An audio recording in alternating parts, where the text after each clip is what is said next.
Welcome, crew, new listeners, guys, gals, ghouls, and anyone else out there beyond the omniverse that's listening or watching this evening. Secure your tinfoil hats, buckle down tight, and hold on loosely as we soar over the rocky tops of the La Platas on a Rocky Mountain high, get sucked into the vortex of the Four Corners, and settle down snugly at mile marker 420 in colorful Colorado. It is Sunday, July 16th, Monday, July 17th, for those of you across the pond and beyond. Good morning, good afternoon, and good evening to you, and thank you so much for joining us here on We Are Paradox Media's Late Night in the Rockies. I'm your host, TessaTNT, and we are broadcasting live from the Mile High Clubhouse tonight. If you're watching us live right now, you may be watching us on Facebook. We're also live on YouTube and Twitch. If you want to listen to us in your free time, whether you're working it or working out, make sure you look us up under We Are Paradox Media at Spreaker, Twitter, Spotify, Apple Podcasts, Google Podcasts, iTunes, iHeartRadio, Castbox, Tumblr, SoundCloud, TuneIn Radio, Deezer, Podcast Addict, Podcast Chaser, and Podvine. If you don't mind, move on over to our YouTube. Please subscribe, like any video that you've watched or listened to. Leave us a comment, and let us know what guests you'd like to have on our show, and we'll try our damnedest to get them on here. So tonight I have a treat for all my guys and gals out there. Tonight we have Travis Willier Moostoos, and he is an actor, writer, painter, and musician. Has starred in APTN's Secret History of the Wild West and many other shows across different networks. You can find his books online under the name Radiant Summer Moon at royalroad.com, as well as his music on YouTube under Planetary Wisdom. And he also does some of his tarot card guidance on the channel named Blue Lightning Cards. Travis is also certified in medicine wheel teachings since 2009 and is an active paranormal investigator, helping people across Canada with investigations into the paranormal from ghosts to UFOs. Learning his ancient teachings from his family and elders of his community, Travis Moostoos is a First Nations Cree from northern Alberta, Canada, and is here today to share his life experiences from the spiritual realms to the star beings and beyond. Welcome, Travis, and thanks so much for coming on the show tonight.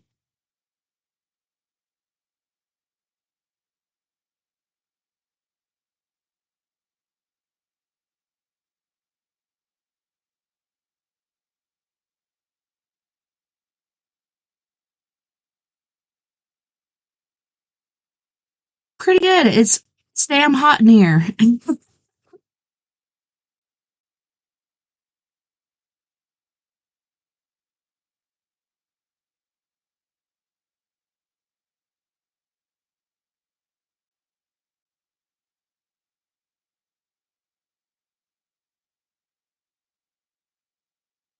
Dang. So you guys still have fires going on up there?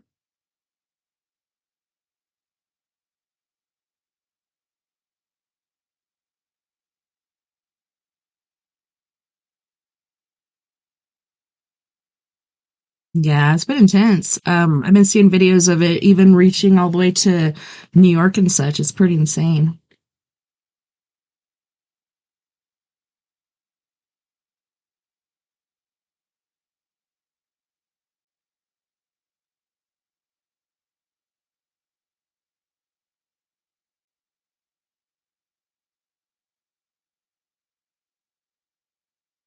Yeah, it's crazy. I was also watching videos where like the helicopters were going to dump, whether it's water or some sort of fire retardant, and they were actually like spreading fire. Like, did you see those videos? Like, what's up with that?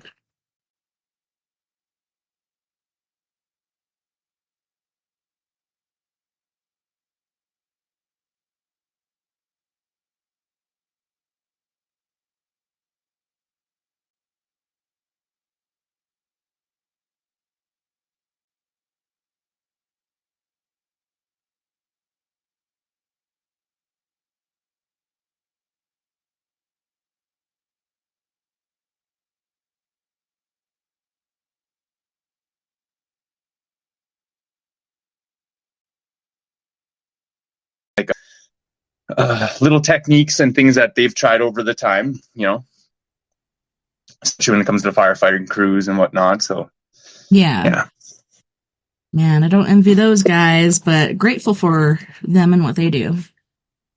Yeah, my buddy's been like nonstop flying in attack choppers, like dropping water buckets and whatnot, right? So it's like he's been like going at it for like how many months straight now, right? Since May, Dang, beginning of May. Yeah, that's insane. Job security, I suppose. yeah, yeah, yeah. Yeah, no, it's been good. I'm happy to be back here. Yeah, I've been busy lately with everything, all sorts of paranormal. I haven't really been like there's been a lot of thunderstorms and stuff like that, but I haven't really. I maybe got like one video in the last like couple months just because of all the smoke in the air and like the rain and whatnot. So, but I managed to get like one like kind of like quick glimpse of a craft in the sky. And I got a Yeah. better phone, so when I was like getting close, it literally like just blacked out my screen when I was getting too close to it. So they do that still. They still do that, like, you know. And I was like, all right, maybe just not to tell him right now, you know, for that. But Dang it.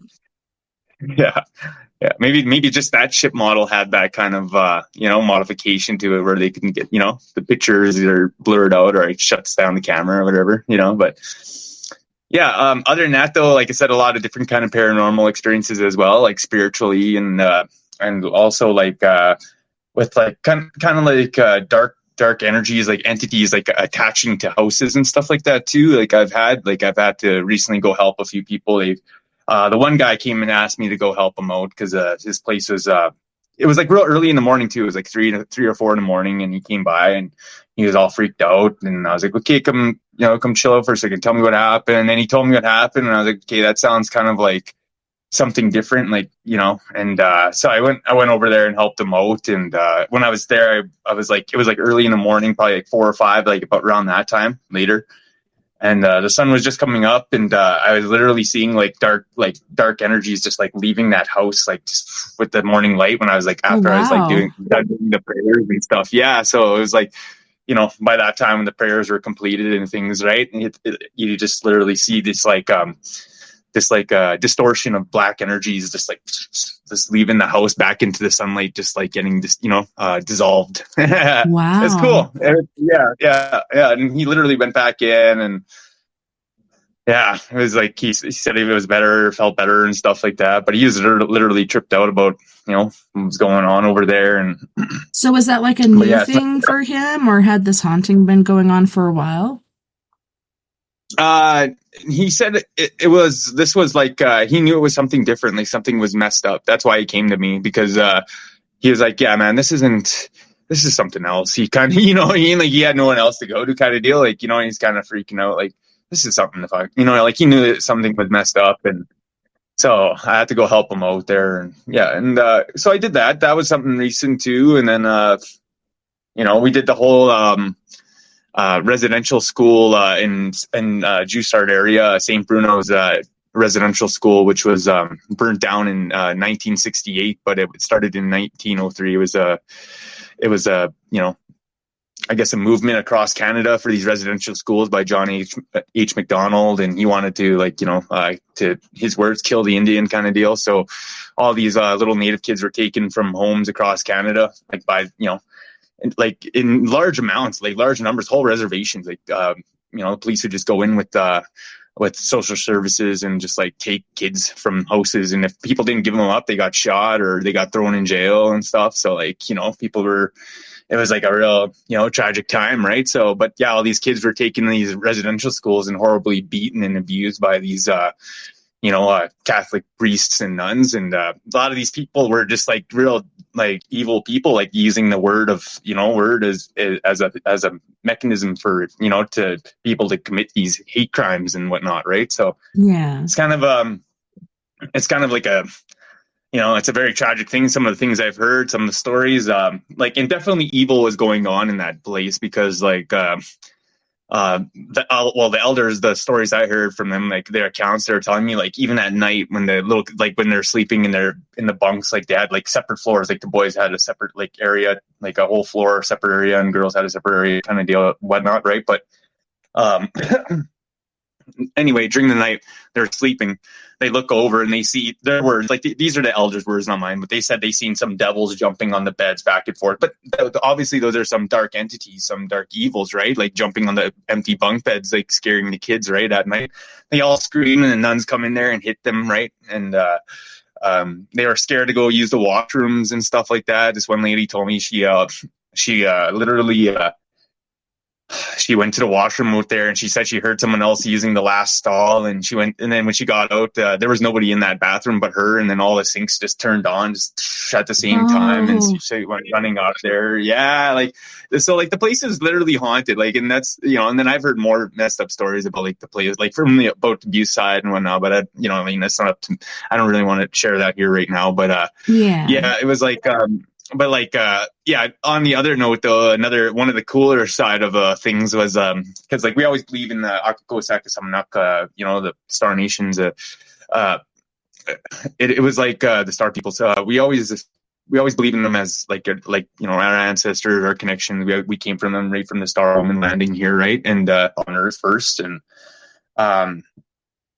so we always had this, like, you know, this giant belief in it. And so like my own relative, my own cousin, she told me when she was going to school there, she even had her sister there to like confirm this, because like they said one day all the kids are playing outside the residential school area and they're all having fun. It was a nice bright day, clear day, sunny day, and all of a sudden they just said, her words, like not mine, her description too. She's like, and it's the best description ever. She's like, it was like seeing these like long little silver bullets, like just floating in the sky, like, and one of them was a star, and there was like one of them that was a star, and then I was like, oh really? And then one of her, she's like, yes, and she had a tattoo of it on her arm, like that's how much it affected her from that when she was a kid. Yeah, and she's like, it was the most beautiful thing I ever seen in my life. It was a metallic star just spinning in the sky, and I'm like, whoa. And she's like, and then all the kids were like, to the nuns, like, what are those? And the nuns were like, those are just balloons. Those are balloons. Like, you know what I mean? And then those ships started coming closer, right? And then the nuns were just like, they started getting scared. They started doing the signs of the cross. Oh, the kids get inside, and started freaking out and getting right. Yeah. They got scared of the balloons, right? And but yeah, no. So they brought them all inside and tried to convince them that it was balloons, right, and lie to them and whatever, right? But that's not the only like interesting story of that Juiceart area. Like, there's a whole bunch of them over the time. Like even to seeing Bigfoot tracks, to seeing like red orbs going to empty abandoned houses, and you know what I mean, things like that. Like entering the chimneys and stuff. Like these are like over the time, right? Like, but yeah, it's been. You know, there's been strange happenings around that little lake town and in my area, so that's kind of something cool there to share. I figured I'd share that here. Heck yeah, that's awesome. I was going to ask you about Bigfoot too, because like there's so many sightings all over the world, and there's different names for it. Do you guys have a particular name for it when it comes to your tribe, the Cree? Yeah, Miss Daya Napuyo, Big Man, the Big Man. Oh wow, Big Man. Yeah, that's what we call them. Even like a lot of times in ceremony, they'll be like, the Big Man's here, and you'll hear that, and you're like, oh, okay, cool. Like, you know what I mean? Like, you know, you get some messages, or you get some guidance, or usually sometimes they're there to help with healing and or bringing help channeling the energies and stuff to this, you know, the ceremony in itself. Like, you know what I mean? Like, sometimes they'll bring part of their energy to it, right? So it's kind of nice. It's always welcome. And, you know, that's like, you know, the guardian eagles too and all that, right? Come into the sweat lodge. One time I heard a buffalo just breathing on me and stuff. Yeah, it was real awesome. Yeah, there's these little like, you know, like it's very cool connections, especially to Bigfoot. Bigfoots were always like, very like they're always dealing with dimensional realities and portals, and they've been around for like they've been around for ages. Like for us, like they've been a part of the culture, part of like the ceremonies. Like every time we always talked about them, and a lot of their the ways they were very intricate with trees, and like how they buried their dead under the trees, and like that was like always like their cycle of life. Like they considered like if they're born on this earth, then they get back to the earth and bury themselves under the trees. And And it's just like they have that same belief, like it's like life and death, and then life goes on, and like it's always like the love is always the guidance, even in the spirit world. Like that's really the true, your only sight in the next life is your love inside of you. So it's like they always have these like real beautiful teachings and songs, and they're always there for like I said, sometimes the healing too, with mud and stuff like that. And yeah, it gets intense. It gets intense. Yeah, and it's funny because, one of their things as far as Bigfoot doesn't exist, well, why haven't we found bones? Well, that makes total sense. They're burying their dead. And, as humans, we've always thought, hey, we came up with that premise. But recently there was a find in a cave where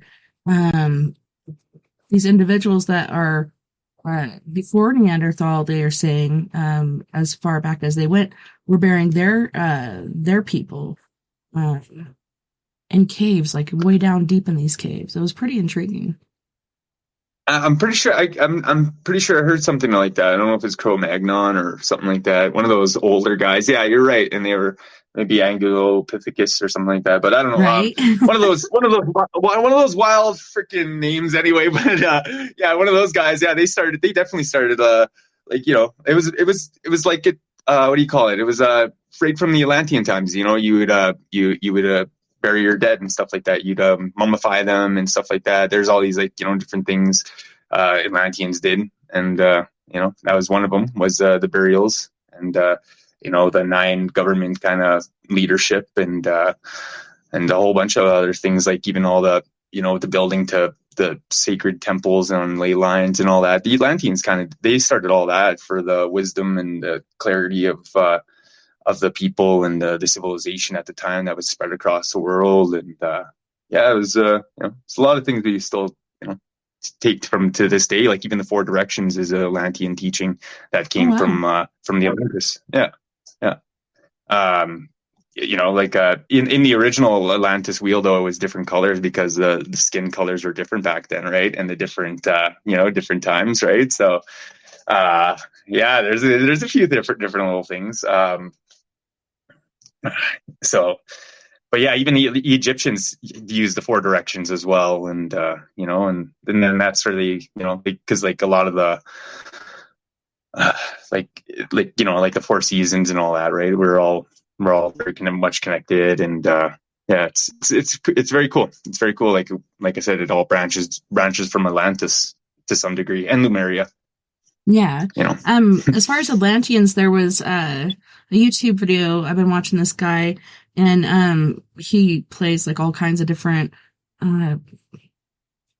things as far as like history and strangeness of the world and stuff. And there was these 2 little black kids with blonde hair, and they were talking about how far back their genealogy had gone or whatever, like basically some of the first humans ever known of. And I sent that to my daughter, and I'm like, I wonder if these guys are like descendants from the Atlanteans. I don't know. It's pretty interesting. That's the first thing I picked up on. Many of us are. Many of us are. It was actually, that's like what Atlantis was. It was like almost like a coming together of many different races from other planets, and like this is like all early Iridanis times,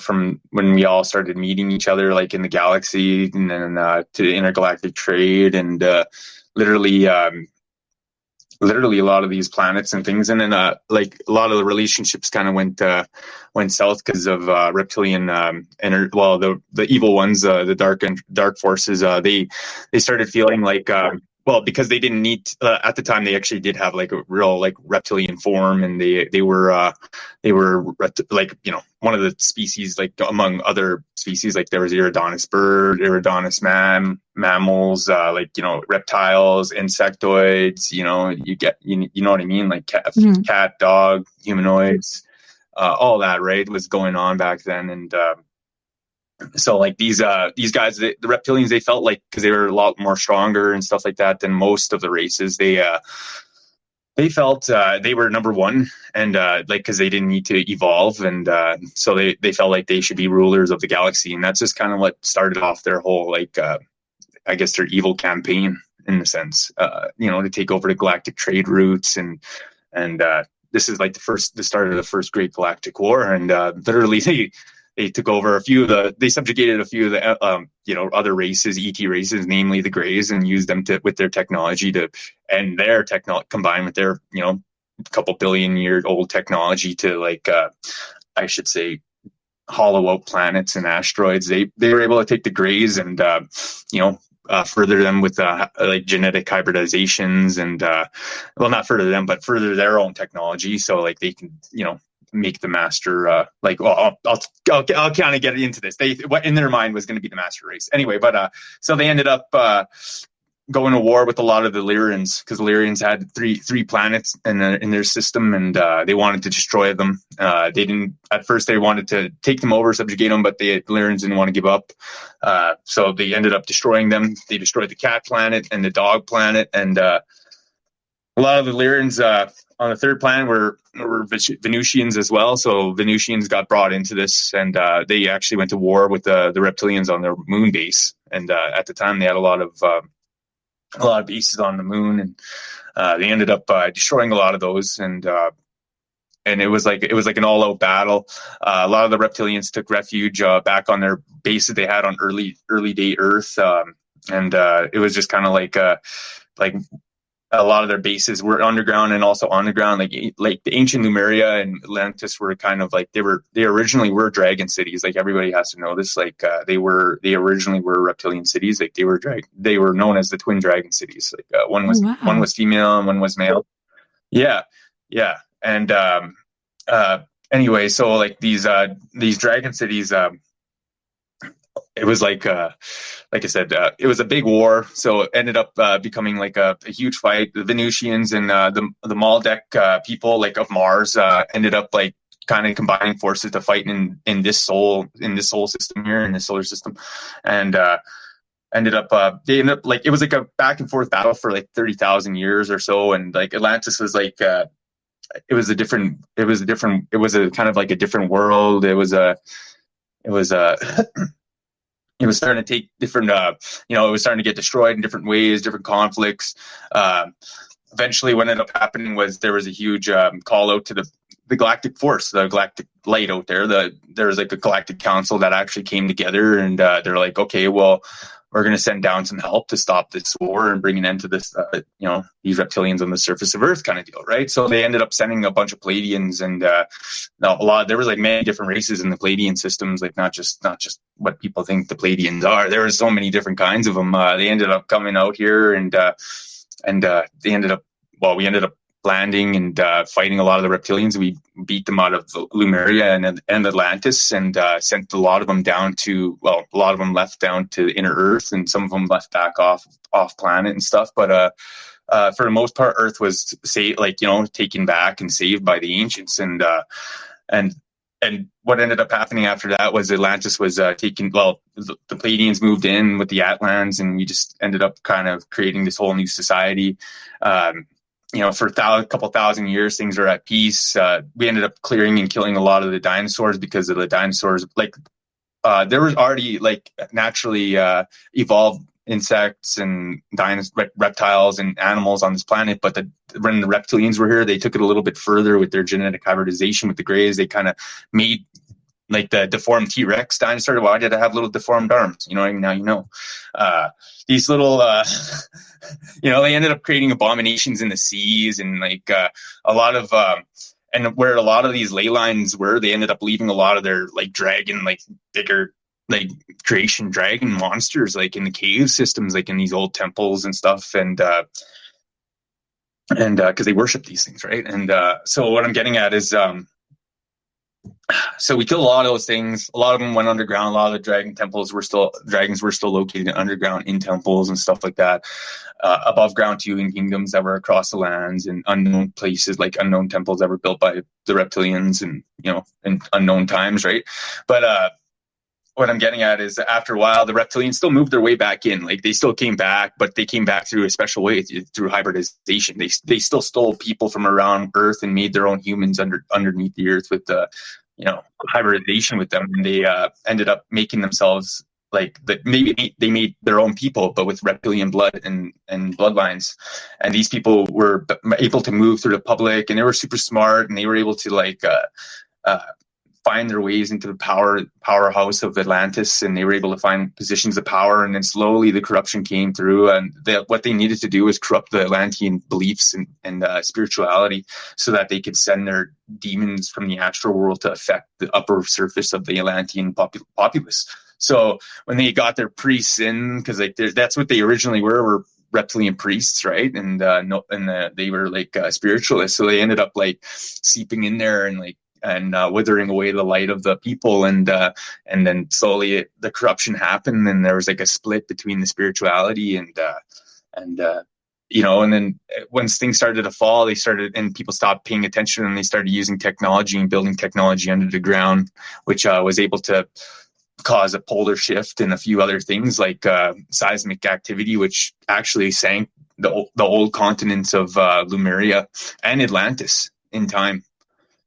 And then after, what ended up happening after, you know, Poseidon and Atlantis went down, and all the extraterrestrials and a lot of the blue people and stuff like that, and what like Amara Mu and a few other like special extraterrestrial individuals were able to get up and leave Atlantis because they had this foretelling of it coming. Like when they seen Lemuria go down, they're like, okay, we got to get out of here. Like, you know what I mean? So a lot of them ended up taking a lot of the spiritual artifacts and portaling out into like cities underground, making their own temples underground, because they feared like the idea of like another asteroid coming, or, you know, or different things like happening, like, you know, and they just weren't prepared for any of that.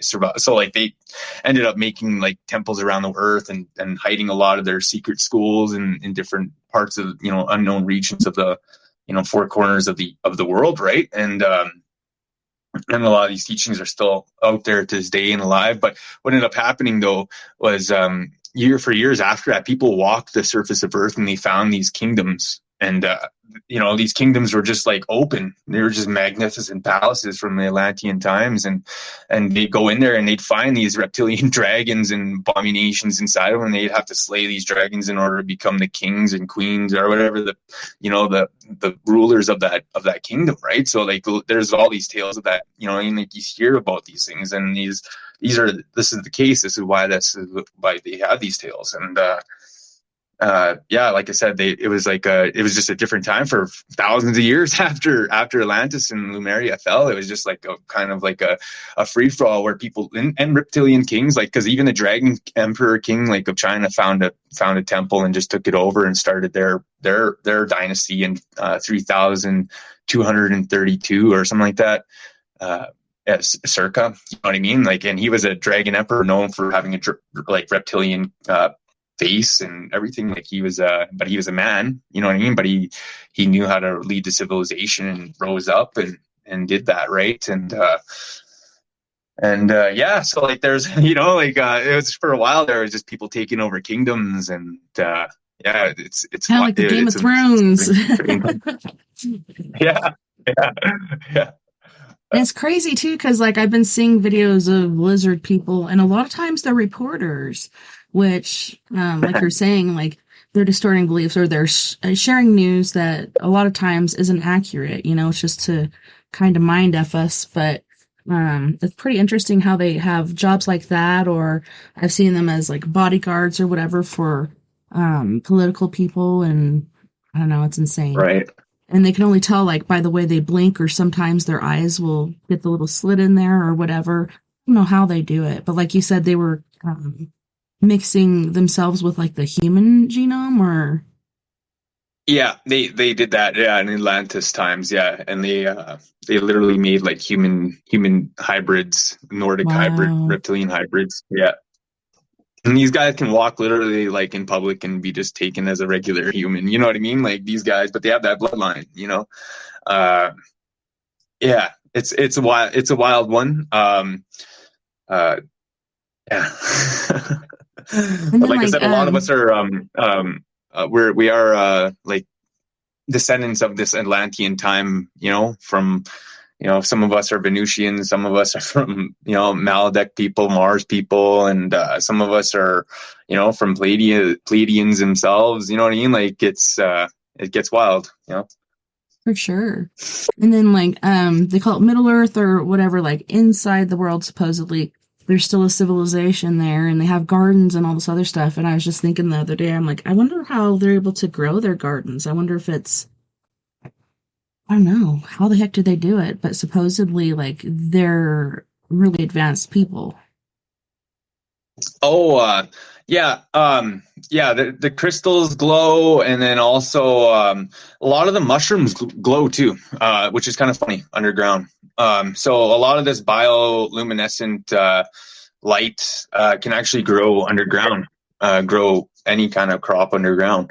And then also too, the technology is very advanced. Like it's like a sonic resonance with frequency ties into the light, and it amplifies it, and like they're able to like make a crop grow overnight, like Oh, one single crop, wow. like overnight. Yeah, That's so it's not even like insane. they don't. There's no food shortage or any worry about food or having to wait for food months like we do. It's like they just it's all love and willpower by the people themselves. Like it's a very unique connection to all that. So that's just kind of like what I've been told anyway, like from the stories and whatnot. Like literally, like vines can reach down and open portals and stuff like that from the roof of the earth and whatnot, right?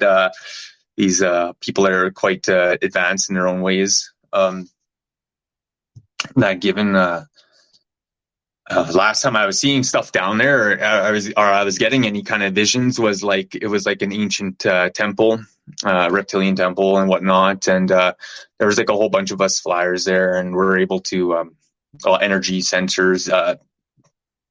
I should say, I guess I guess just people who are like the front line of like the Earth's energy grid, I guess. You know what I mean? So anyway, I was called to this area underneath the Earth, and there was like a reptilian stronghold there, an ancient city. I don't know if this is a remnant of time or if that was there currently, but we ended up clearing that out, and what ended up forming after that from our energy and the healing that we're bringing to that zone was like the crystals and whatnot were like started forming a different kind of like I should say like a palace and whatnot, and it was like it was like a fortress for Arcturians to meet up in. There was like a whole bunch of Pleiadians and different kind of like energy elemental spirits are able to meet up in that, bring healing to that part of the land again, right?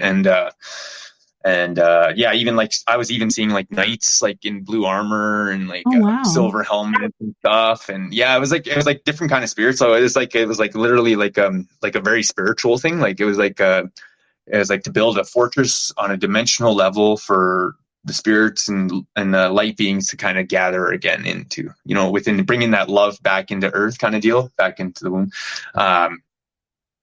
But yeah, into the matrix, I should say, because that's essentially what it means, right? Is the Right? mother.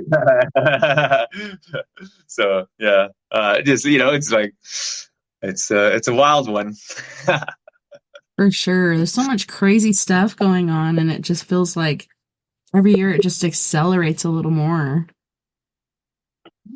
All right, and yeah, exactly. Even right down to connectivity, like psychically, people are becoming more connected, and like energetically, a lot of the things is just like I'm seeing a lot of very much connectedness, and it's very good. I'm happy when I see that though, because like it gives me an opportunity to see what kind of I should say research or work they've been doing. You know what I mean? Because we compare, and then it helps out, right? So it's always nice to see when people are on similar track, or they've seen similar things, and it's like, oh yeah, that's yeah, you're seeing it, that's great, because like it helps confirm a lot of like cool little things, and but yeah, it's great. It's really wonderful. I'm happy with all these changes that everybody's getting out there. I mean, I'm getting a lot of the other side of it too. People are like, "Oh, I can't stand this. Like, this is just terrible. Just like, I don't like this change. And it's like, It's people too don't like change much. sometimes, but it's like, it's all part of the process. This is part of the wheel, of time, of life, of everything. We all learn and experience and grow. And it's always changing. You know, the water, if you ever look at the water, even on a flat lake like mine, it's still moving no matter what. You know what I mean? Like it never stops. You know, it's always changing. You know, even though it looks still, it's still moving. You know, and Right. so that's So when just you're kind of like how like. Continue. I'm sorry. No, go ahead. I was trying to hear what you said. Oh, no. So when you're talking about Middle Earth or whatnot, and you're going down in there and you're doing these battles and stuff, because a lot of people don't understand, you're talking about doing it astrally. Like, how exactly do you go there? All right. So, yeah, it's like a very energetic thing. It all depends. It depends on like sometimes like I've entered through different parts of the world, like through the tops, like this is like this is very connected in astral travel, remote meditation, insight, whatever, however you want to describe it. But this stuff is it's very much real, because it's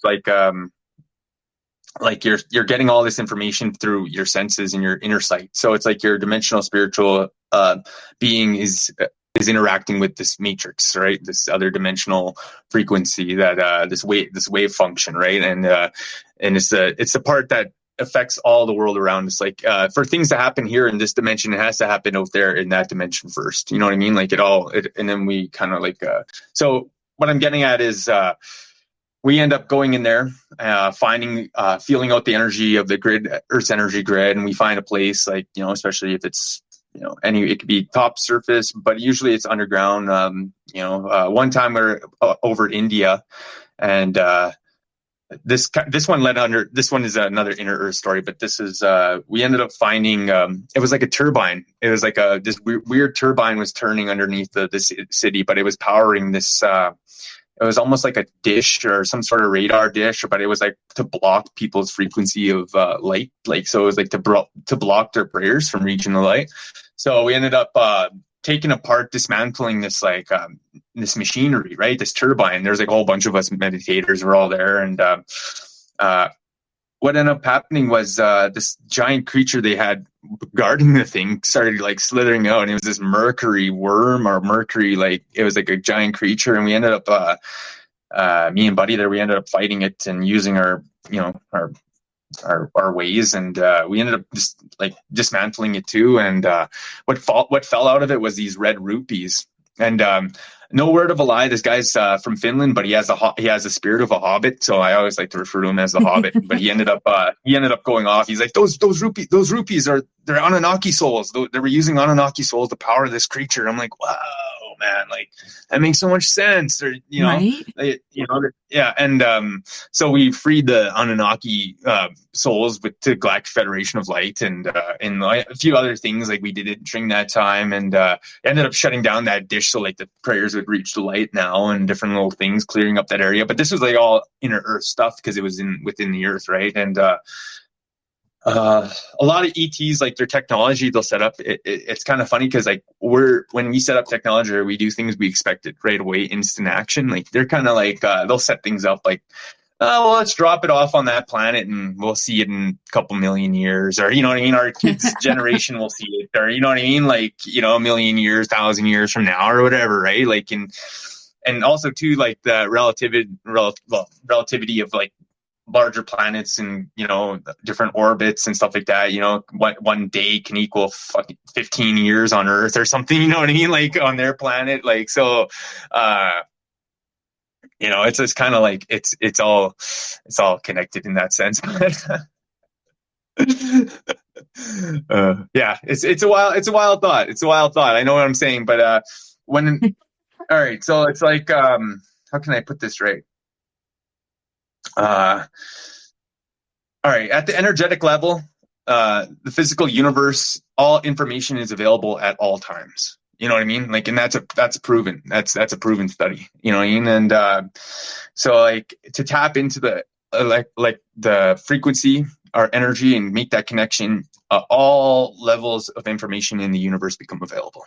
And that's what astral traveling is. That's what remote viewing, remote meditation is. It's like it's really what you're interpreting the universe's data codes and frequency to relay through. You know, like the Matrix, you're just staring at those like numbers in a grid. You know what I mean? Like that. Like it's just like that code. it's like it's not. Yeah, it's just like seeing the code, but through light. You know what I mean? And that's what it is. And at first, it's kind of like you're just getting like little structures, or you'll get little shapes, and then after a while, things start taking form. Like you'll start like when you start really breathing into your meditations and start finding those inner places, or those places where the inner sight takes you. Those you start to build, it starts to build. And then the mind just starts connecting with these things. For me, at first, it was real hard for me to connect with anything like that. Like it took me a few years of just sitting there and not seeing anything but just like different changing colors of light in my mind, right? Like it just took years. And because I was a yoga practitioner and I did work at gym for like 7 years, and I always had this extra time to sit around and meditate, right? So, but like, a lot of it did come from my first ever experience in astral travel was during my fast, and when I was seeing things in in the forest, and all of a sudden I was just like, I closed my eyes and opened my eyes, and I was just like outside my mom's house there, and like behind my mom's area. I'm like, oh, what am I doing here? I should be like couple miles away, like 10 miles away right now. Like, what am I doing here? And then all of a sudden there's a guy smoking, and he turns into a bear and leads me back in the woods, and I wake up back in my area again. You know what I mean? Like these things are, were very, so like these things are, for me to discover astral travel was very, very, very different, but also very hardship too, because I suffered hard on that fast, man. It was like, it wasn't easy. Like on that third day, like I was just like, I was pretty much dying, right? Like I was dying, and I wanted to quit so bad and everything. Like it was so bad. Like, but I was like, I can't. This is my connection to the universe, and so I stayed, right? I just suffered it out, and but like I said, it wasn't easy. Like it was very, very hard, and yeah, like so much connection with the earth. I just remember the trees, the light through leaves and all that, and just seeing light, and yeah, it's wild. It's wild. So is there anything else you wanted me to ask me about? Inner Earth. The Inner Earth societies and civilizations that thrived since the Atlantean times. We've had experience, even like our tribes had problems with them, like the reptilians underground. They'd fly up from the underground from caves with their UFOs, and they'd land on the ground and literally come out and attack our tribes and steal women. And this is where I get I'm talking about the hybridization programs and stuff like that they had going on, right? And so like a lot of the warriors and braves would rise up to fight these guys, and there'd be huge fights with these reptilians and that come out of their UFOs and stuff, right? And they take some of the women, and they'd fly back right back into the earth, like they'd literally fly up like a plate and go down, like, you know what I mean, like go right into the ground. Like their technology is that intense. Until like a lot of like the prayers and like thunder beings and other stuff started watching and helping us out to protect us from them. Then we started figuring out ways to defeat them with different weapons and kind of things. It's like it was like a cycle. Like I said, we're always battling those guys, but we were friends with other ones. Like there were other reptilians that were natural to here, like that were natural to Earth, like the Kinnipick Napuyo snake men, like those guys. Like some people would could often they change into their I should say their spiritual connection, like their animal connection, their guardians. Like some people would be able to change into bears or wolves, or people would be able to change into snakes and stuff. And like some people would actually have a strong connection to those beings, right? And just become one with them. You know what I mean? Like they do ceremonies to become them. And so like, there's a few of them. Like the snake people were good. There were the water dog lizard people too. Like those guys, the Kolokan, the people, like the dragon lizard men, like they were dragon men, and they swim in the water, the rivers and stuff. And like they were okay too. They were small little guys, but they were all right. They were always intrigued about trade and stuff, and What else? Yeah, there. It was like in that time too. Uh, a lot of dinosaurs and things still existed too in that time, like the giant alligators and different beings like that. Like even the giant lizards out here. I'm pretty sure they still exist. I'm not saying they don't, because there's still stories of people being like so terrified of what they see in the woods, or they're not sure what they seen. And it looks like some sort of lizard, snake, or serpent, they'll say. And we always had one. We called it. I was referred to a panther, pink panther, but it was like because it walked on all fours, and it was a big, almost like a Komodo dragon, but it had like fins, pink fins on the back of its head, all the way down to its tail, Oh, and wow. yeah, and it was real big. Kids were like, or sorry, when it had babies, they were just like snakes, serpents. They slithered on the ground, no legs, and they grew legs eventually. These big beings were huge. Like they were like half the size of a tree. They literally walk on land, swim in lakes. They burrow tunnels and caves. They literally ripped apart buffaloes and ate them. There's depictions of these on rock keepings and everything. So, from up here in North America, that thing down to the Stegosaurus drawn in the Nazca lines, and they're roughly dated 10,000 to 12,000 years ago each, in both those depictions, and they're on opposite ends of Turtle Island. So it's kind of like, one's on the head, one's on the top back, and one's on the tail. You know what I mean? You know what I'm getting at? So it's, it is there, like these dragons and stuff are actually a lot alive, and a lot more. Sorry, existed a lot more sooner to us than a lot of us expect them. Like we think like 145 million years ago. It might have actually only been like 13,000 years ago, or maybe Right. 14,000 years ago. Well, that's pretty interesting because even like, I think it's Aztec temples, or it could be something else, but carvings, and they only carved like what they saw, and there was a stegosaurus on there as well. It's like, and then there's also been pterodactyl that have been sighted. That somebody finally got one on video, because we're all carrying a video around if we can get it to work when we're kind of in that panic to do it. But it's pretty intense. They say these things expired a long time ago, but I don't know. Yeah, and yeah, exactly. Like if there's still like ties to a lot of the places in Earth, like if there's still a cave open, I'm not surprised if one flies out, from there down there. Yeah, with the more temple carvings, like the Mayans had a lot of alligator people, and the Incas too had a lot of like the star people and different kind of looking fish guys, and different things. And then you go over to right across there, and you have Egypt with all the alligator people, the dog people, the cat people, and all the and it even shows a depiction of them coming and arriving on ships to Atlantis and stuff in their little orb ships, and it depicts them in the sky too, the way it's beautifully painted in the Egyptian temples.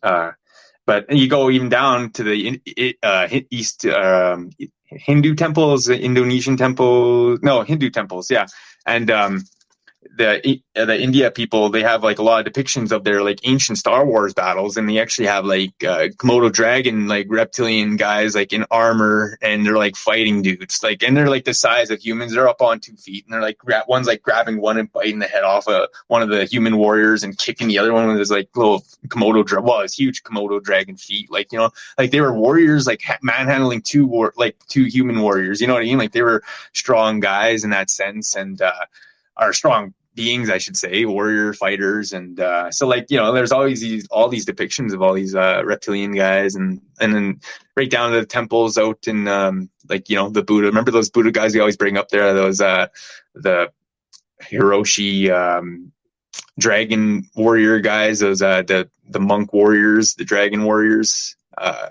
those guys. Anyway, those dudes, they had the 7 healing light temple or something like that. They taught the Buddhas about the healing lights or something like that. And what I'm getting at is just like all these different depictions of reptilians, and all these different beings, humanoid beings, are all depicted right across the earth, and they're all roughly like along the same line of trajectory of temple building, like the ley line structure, I should say, which is very interesting too. But yeah.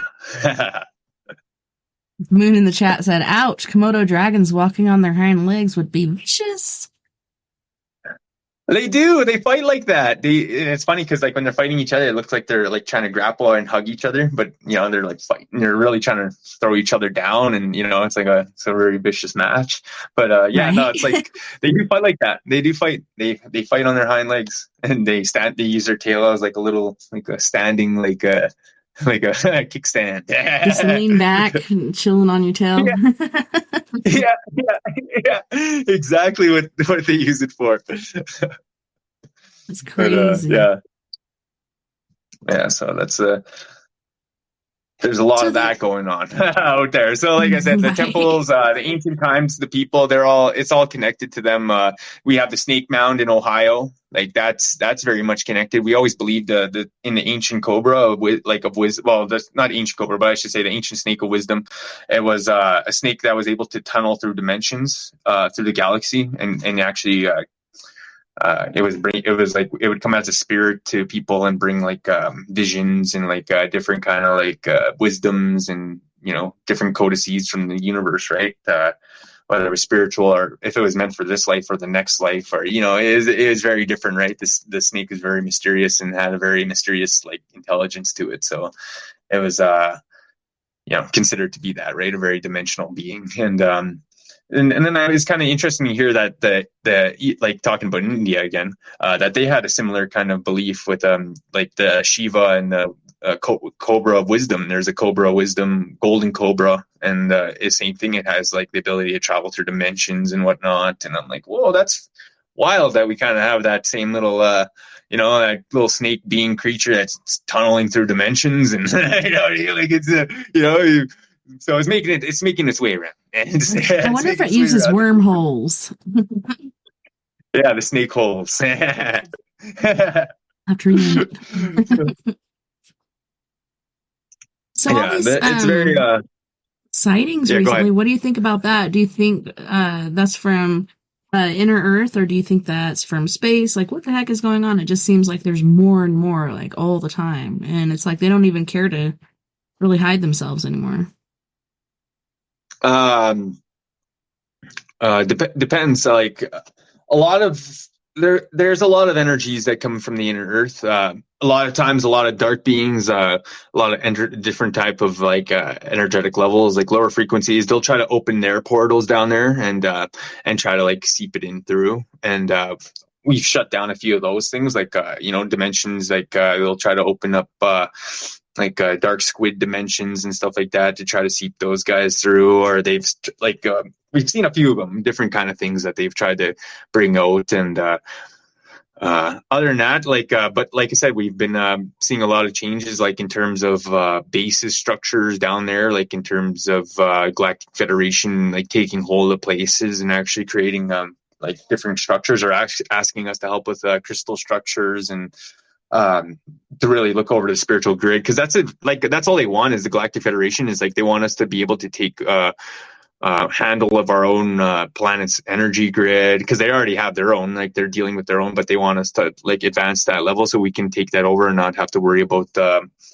like a lot of this matrix hole that's been still like that people are still plugged into. It's just kind of like once that's gone and unhold, then we should everything should roll pretty smoothly. It's just still people are having a lot of like they're still holding on to a lot of that reptilian based mind control, and that's that's on them. It's everybody's healing journey to find their own inner light and wake up, or you know what I mean? Like that's on them. I'm just here to like, help guide the awakened few and help spread a little bit of clarity out there. The inner Earth. There's tons of beings, all sorts of type of structures, both from the past and present, other dimensional realities, imprinted things, and there's so much different things to connect to in different ways. Like but most of the time it is like we are clearing it up for the energy grid of the earth, and like so like the whole of the earth is functioning at a high resonance, right? High frequency resonance, because that's just what they've been trying to do, is like hold us back and stop that. So, but we've been doing a really good job, I should say. Did you hear about the Schumann resonance, which is, you know, the energy from the earth, and how it's been like really chaotic, and now all of a sudden it's like won't, like it's got this steady beat. It's not all chaotic anymore.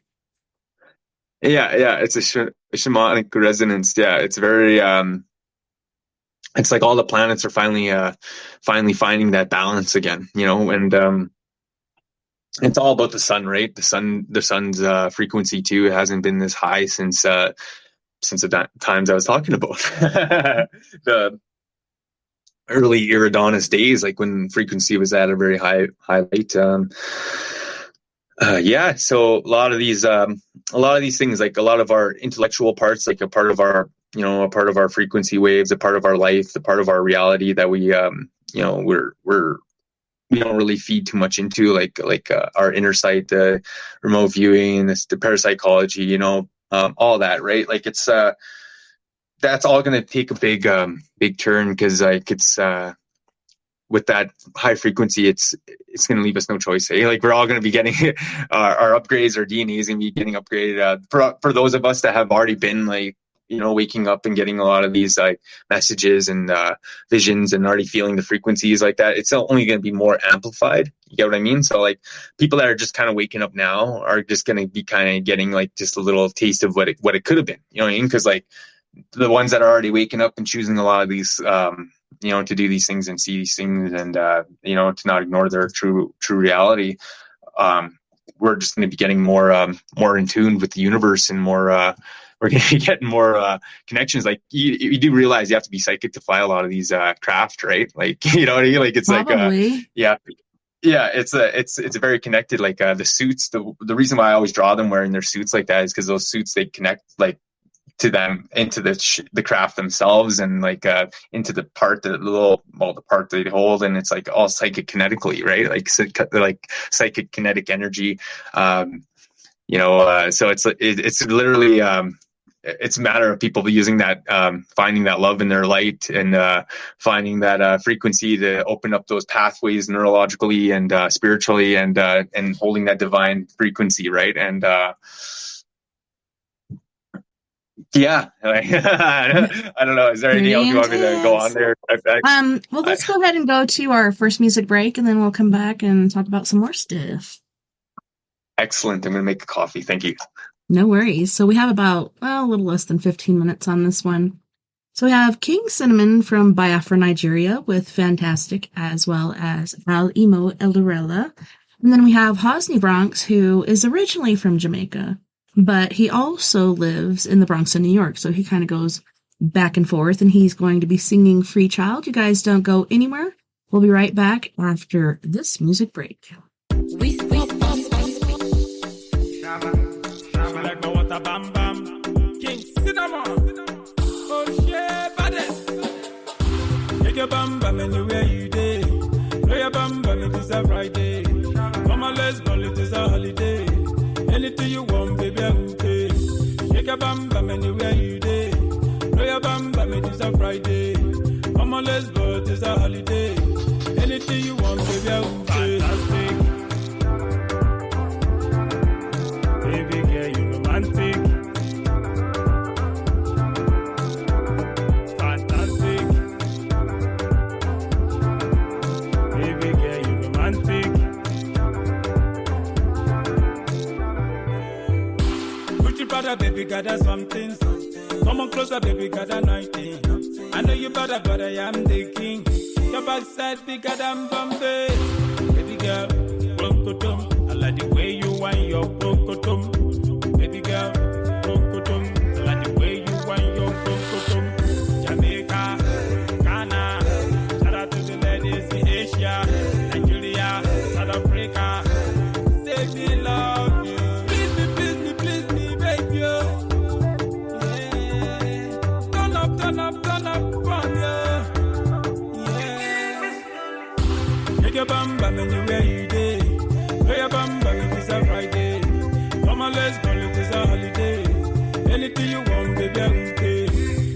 bam bam anywhere you day. Throw your bam bam, it is a Friday. Come on, let's go, it is a holiday. Anything you want, baby, I will pay. Fantastic. Baby girl, you romantic. Fantastic. Baby girl, you romantic. Give me love, give me love. Show me love, show me love. Oh, give me love, give me love. Me want you, me love you. Give me love, give me love. Oh, give me love, give me love. Hey, please me, baby. Oh. Yeah, turn up from you. Yeah, shake your bam bam anywhere you day. Throw your bam bam, it is a Friday. Come on, let's go, it is a holiday. Anything you want, baby, I will pay. Shake your bam bam anywhere you day. Throw your bam bam, it is a Friday. Come on, let's go, it is a holiday. Anything you want, baby, I will pay. Fantastic. Baby girl, you romantic. Fantastic. Baby girl, you romantic. King Cinema. You know what I'm saying?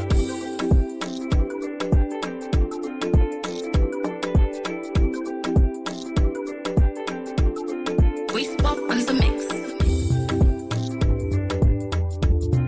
Lift it up.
Top on the beat. Ka anyị kelee Chineke makwa n'ala Imo bụ ndị njem ọnụ. Ka anyị kelee onye nwe ụwa ịmakwa n'ala Imo bụ ndị njem ọnụ. Imo, Alime Kerelo, Alimo, Alime Kerelo, Alimo State, Alime Kerelo, Alimo, Alime Kerelo, Alimo State, Alime Kerelo, Alimo, Alime Kerelo, Democracy Merielo, Ndime Merielo, Alimo, Alime Kerelo, Alimo, Alime Kerelo, Alimo State, Alime Kerelo, Alimo, Alime Kerelo, Democracy Merielo. Ndime Meriela, Emeka Maramba, Ebere Maramba, Obana Maramba, First Lady Maramba, Her Excellency, Emeka Edio Hama, Emeka Edio Hama, Omenka Unanya Nidio Hama, Omenka Unanya Wa, Emeka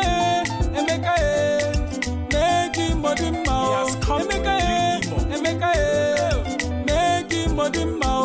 Emeka puta no boy, oh yeah. Wa wulelu, Emeka puta no boy. Welcome adima. We me wen posto. Emeka Meki modima. Emeka Meki modima. Ndem jejemba, Mwan jejemba. Ndem jemano, Deputy Governor Imo State Chilike. Gerard Ronna Karaka, Wokoma Dima, Porabo, Deputy Governor Willier Deregima, Alukuta Deregima, Alimo State Deregima, Ala Nigeria Maragima, Onya Jemonu, Stanley Wamuche Karaka, Stanley Onya Babamba, President Good Life Foundation Shirike, President General, Senate Group of Companies, President General. Financial matter Karaka, Alo were Deregima, Alambise Deregima, Alimo State Deregima, Ala Nigeria Maragima, Ono Jemano, Franklin Nate Shirike, Mebe Arabido Hotels, ABC Transport Karaka, Alo were Deregima, Alambise Deregima, Alimo State Deregima, Ala Nigeria Maragima.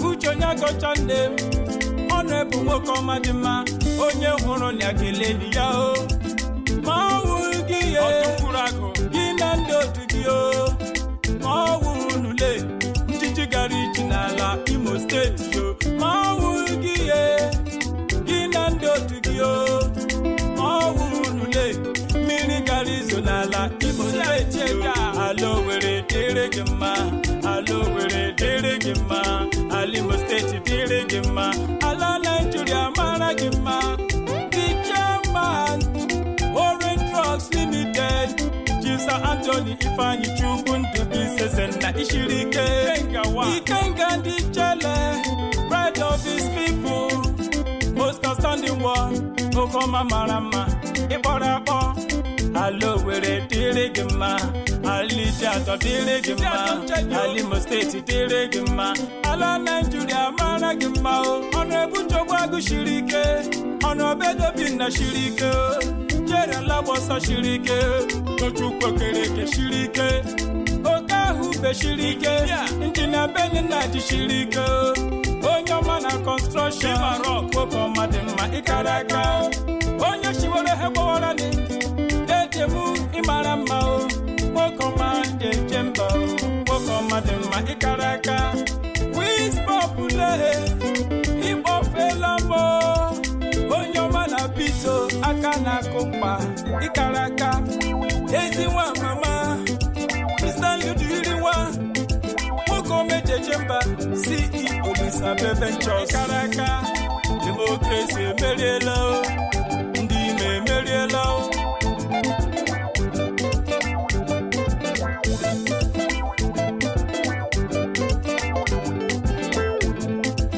Democracy Merielo, Ndime Merielo, Alime Gerelo, Alime Gerelo. Thank God I'm from Imo State. Emeka has come to rejuvenate Imo State. Make you jubilate, make you celebrate. Emeka Shikwen be say, this one no be say them say, Emeka has come to rejuvenate, Imo State, celebrate, make we jubilate. Ala Mekele is Excellency, Achikudenwa, Mekele kwa is Excellency Dr. Hakim. Yemaka Right Honorable PDK, Mekele kwa Right Honorable Jones Oyereri, Ala Mekele Senator Onyebuchi Mr. Empowerment. Lekele kwa Right Honorable Emeka Chinedu. Umo mimo lowali bia meziela alimo. Alima adilama. Little.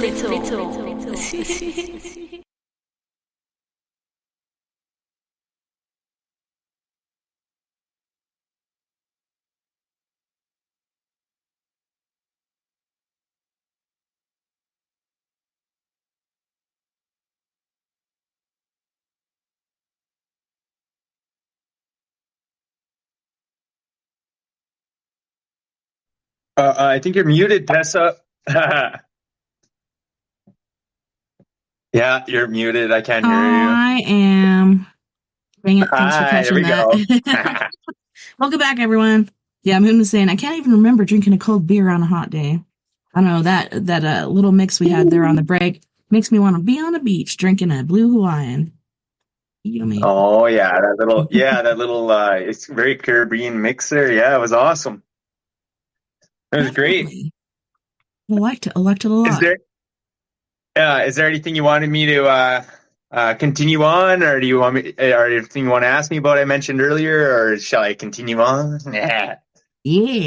Well, I was just I've been intrigued as far as like what's going on with our planet today and how everything's melting away, and the Amazon forest is being, cut down.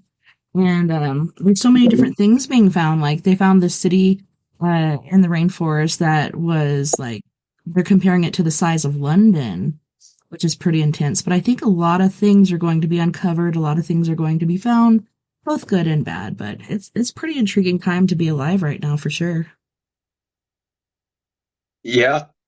Even a lot of the Inca Mayan depictions there have a lot of the water god. They're the same guy. Well, same depiction as Atlantis with the world on his back, but the Mayans have the depiction of the guy holding the sea on his back, and that was supposed to be a representation of Atlantis. But hopefully we'll get more of those records out of that. Finding those ancient temples and get some more of those.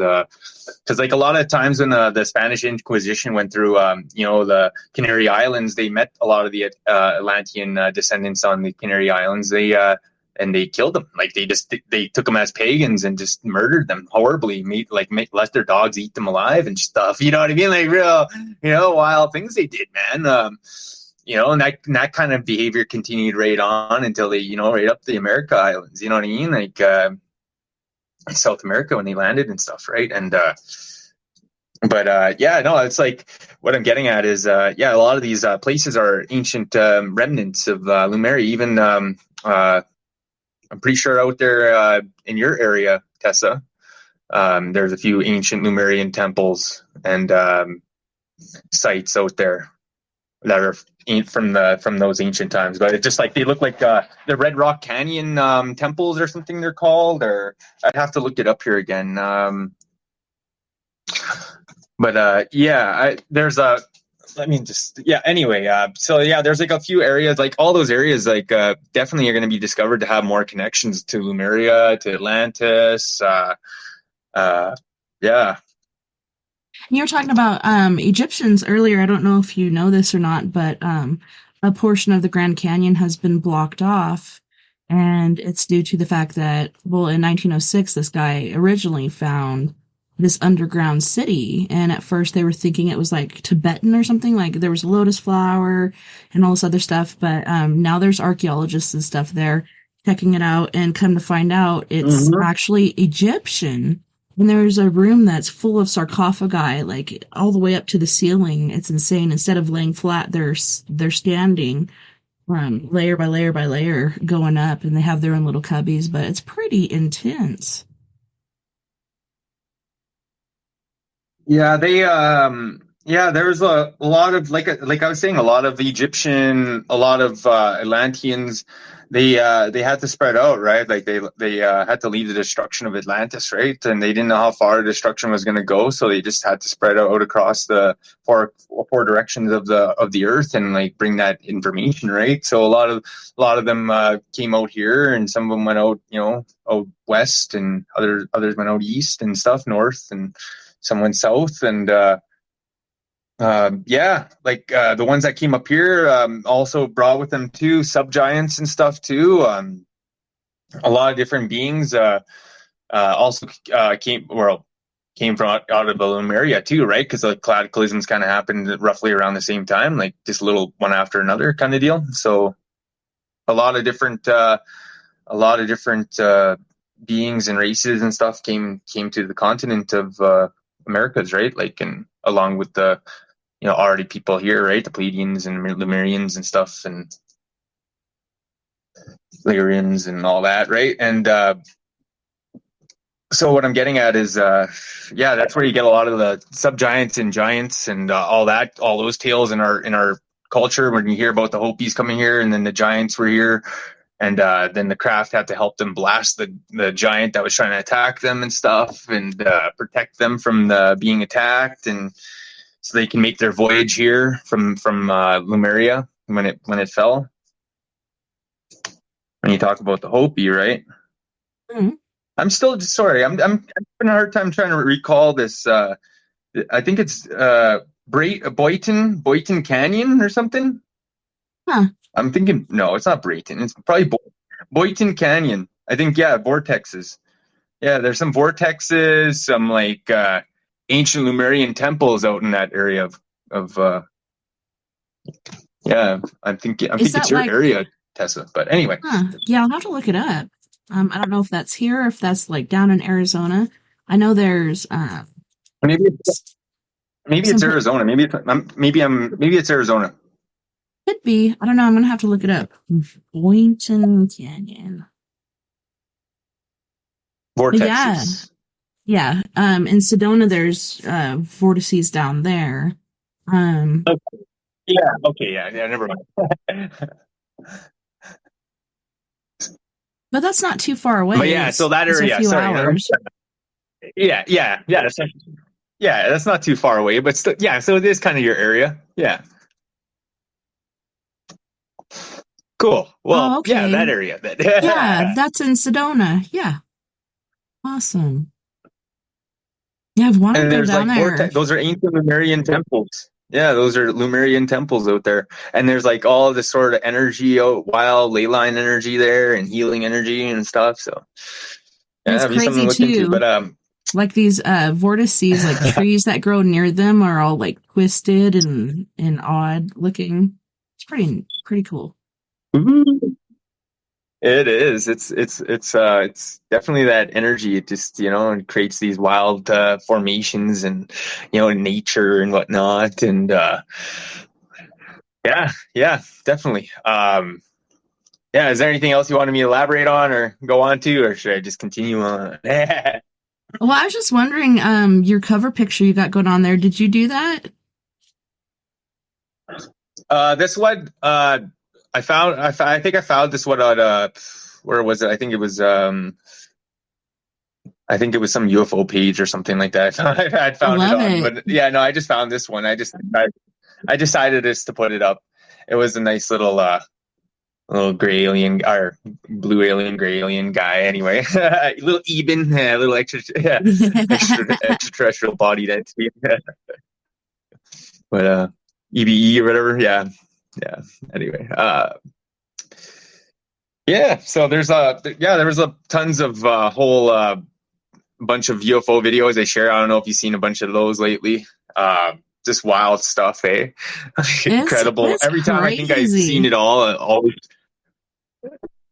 every time I think I've seen it all, and then just another, just pure, this exciting craft or something, something new, something, is always, different color, or it's like, flying in some odd way. Like they're literally showing themselves more now. And it's kind of, it's one of those things like, I just want to let people know, if you're getting dreams or anything like that, don't freak out or anything. Don't think right away to the narrative of abduction or anything like that. Like, usually these, a lot of times, people like, there was a few guys, they told me that they were, literally like they thought they were being abducted and stuff, but here they were getting worked on and stuff, and they didn't realize it. But they energetically and stuff like that, they had attachments and things, and they were getting repaired, and they didn't realize it. And then a few others like have people have connections to some of these star origins, some of their spirit energies, like their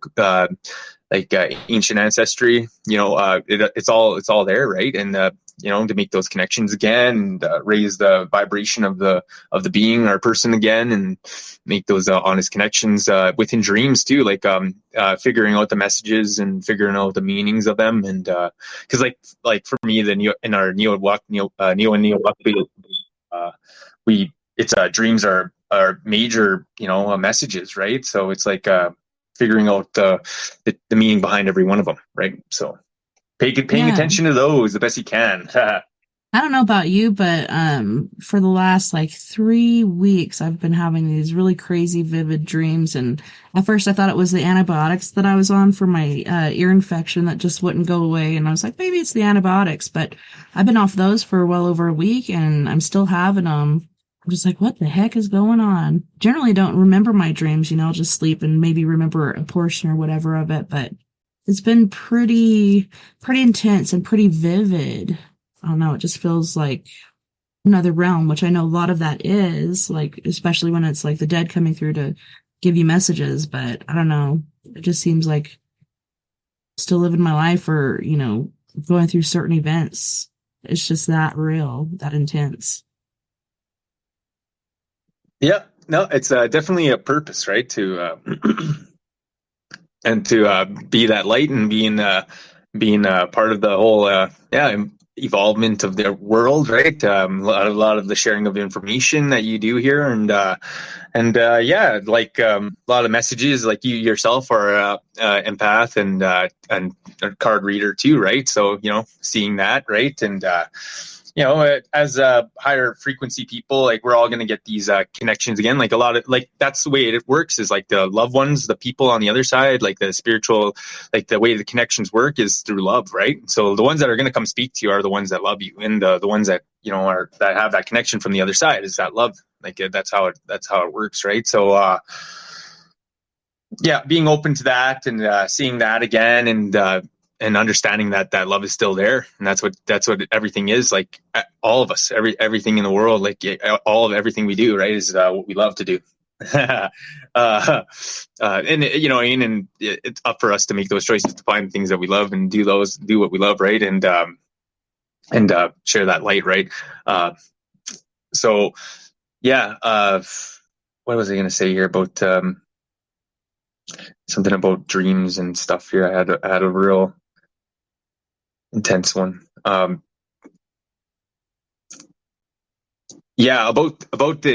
like the ETs and stuff. Like they will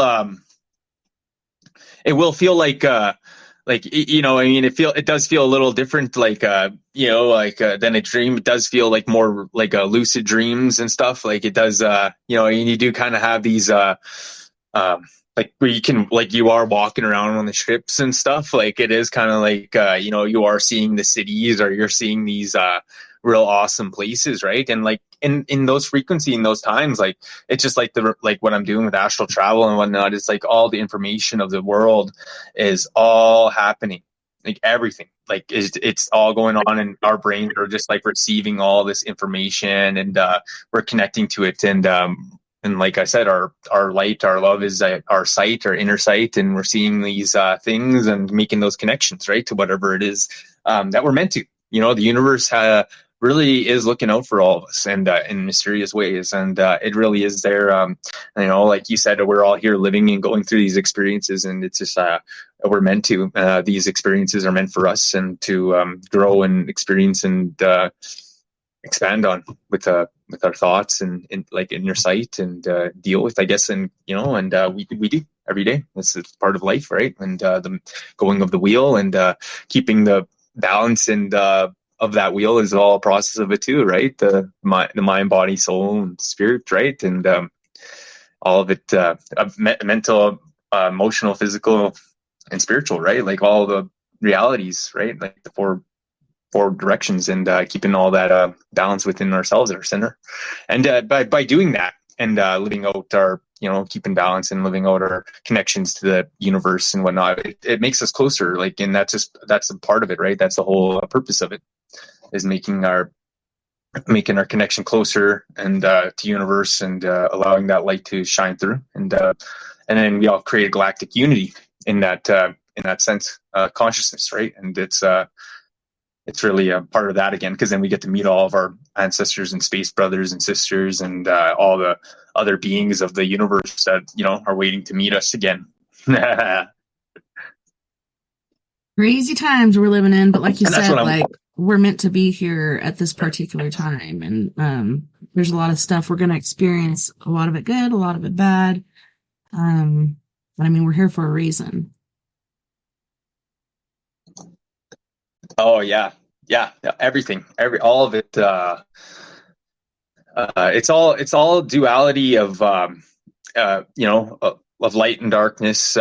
People have free will. The people that are doing darkness, like creator, creation, universe, the light of the world, the universe, is always praying for all of us, even if they do bad, because the light is always wanting them to see the wrongs in their ways, so that they can make their way back to the light. Like it's always it's always the light is always looking out for everyone. And so, like, as us beings of the light, we share that honest truth, and share our truth, and love, and bring that honest connection to the world, right? And we innovate and inspire each other, and to do good, right? And to hold that honor, because there's more to that, more to honor than what we just think of it, right? And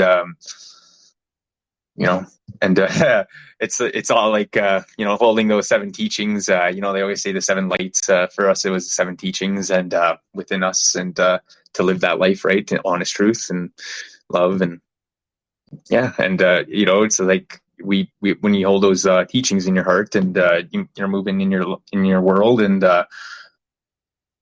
these things are going to flow naturally. Like it's meant to. The extraterrestrials and all these beings have always, like I said, they've been around. We just have a very convoluted idea of time, and just the way we've been manipulated by the Matrix in general, and how it's been like a real I guess I should say, like I don't know, it's like a stint in the human consciousness, almost, like, like, or not a stint, what do you call this? A blockage, or some sort of like anyway, something. It's just trying to stop it, right? So let's make the pathway, right, and be the light, right, and bring that energy through, so people can find that information and find that truth in themselves. And like I said, the world is changing, honestly, and I just wanted to let people know, like, that when they're remembering the Lemurian and Atlantean times, to really follow what your heart is telling you is truth, because there's a lot of things that try to like convolute it, right? Like try to get in and mess around. So like when you if you're remembering it, really remember with your heart, and remember what's true to it, right? So because a lot of it is past DNA, or past lifetime memories, right? We're carrying with us, and a lot of us will remember these things. And a lot of people that were saying they're priests and stuff of Atlantean time were probably reptilians and reptilian past beings, you know what I mean, in their life, you know what I mean. And I'm not even joking, that's just what it is. That's who were the priests of Atlantis, were reptilians. And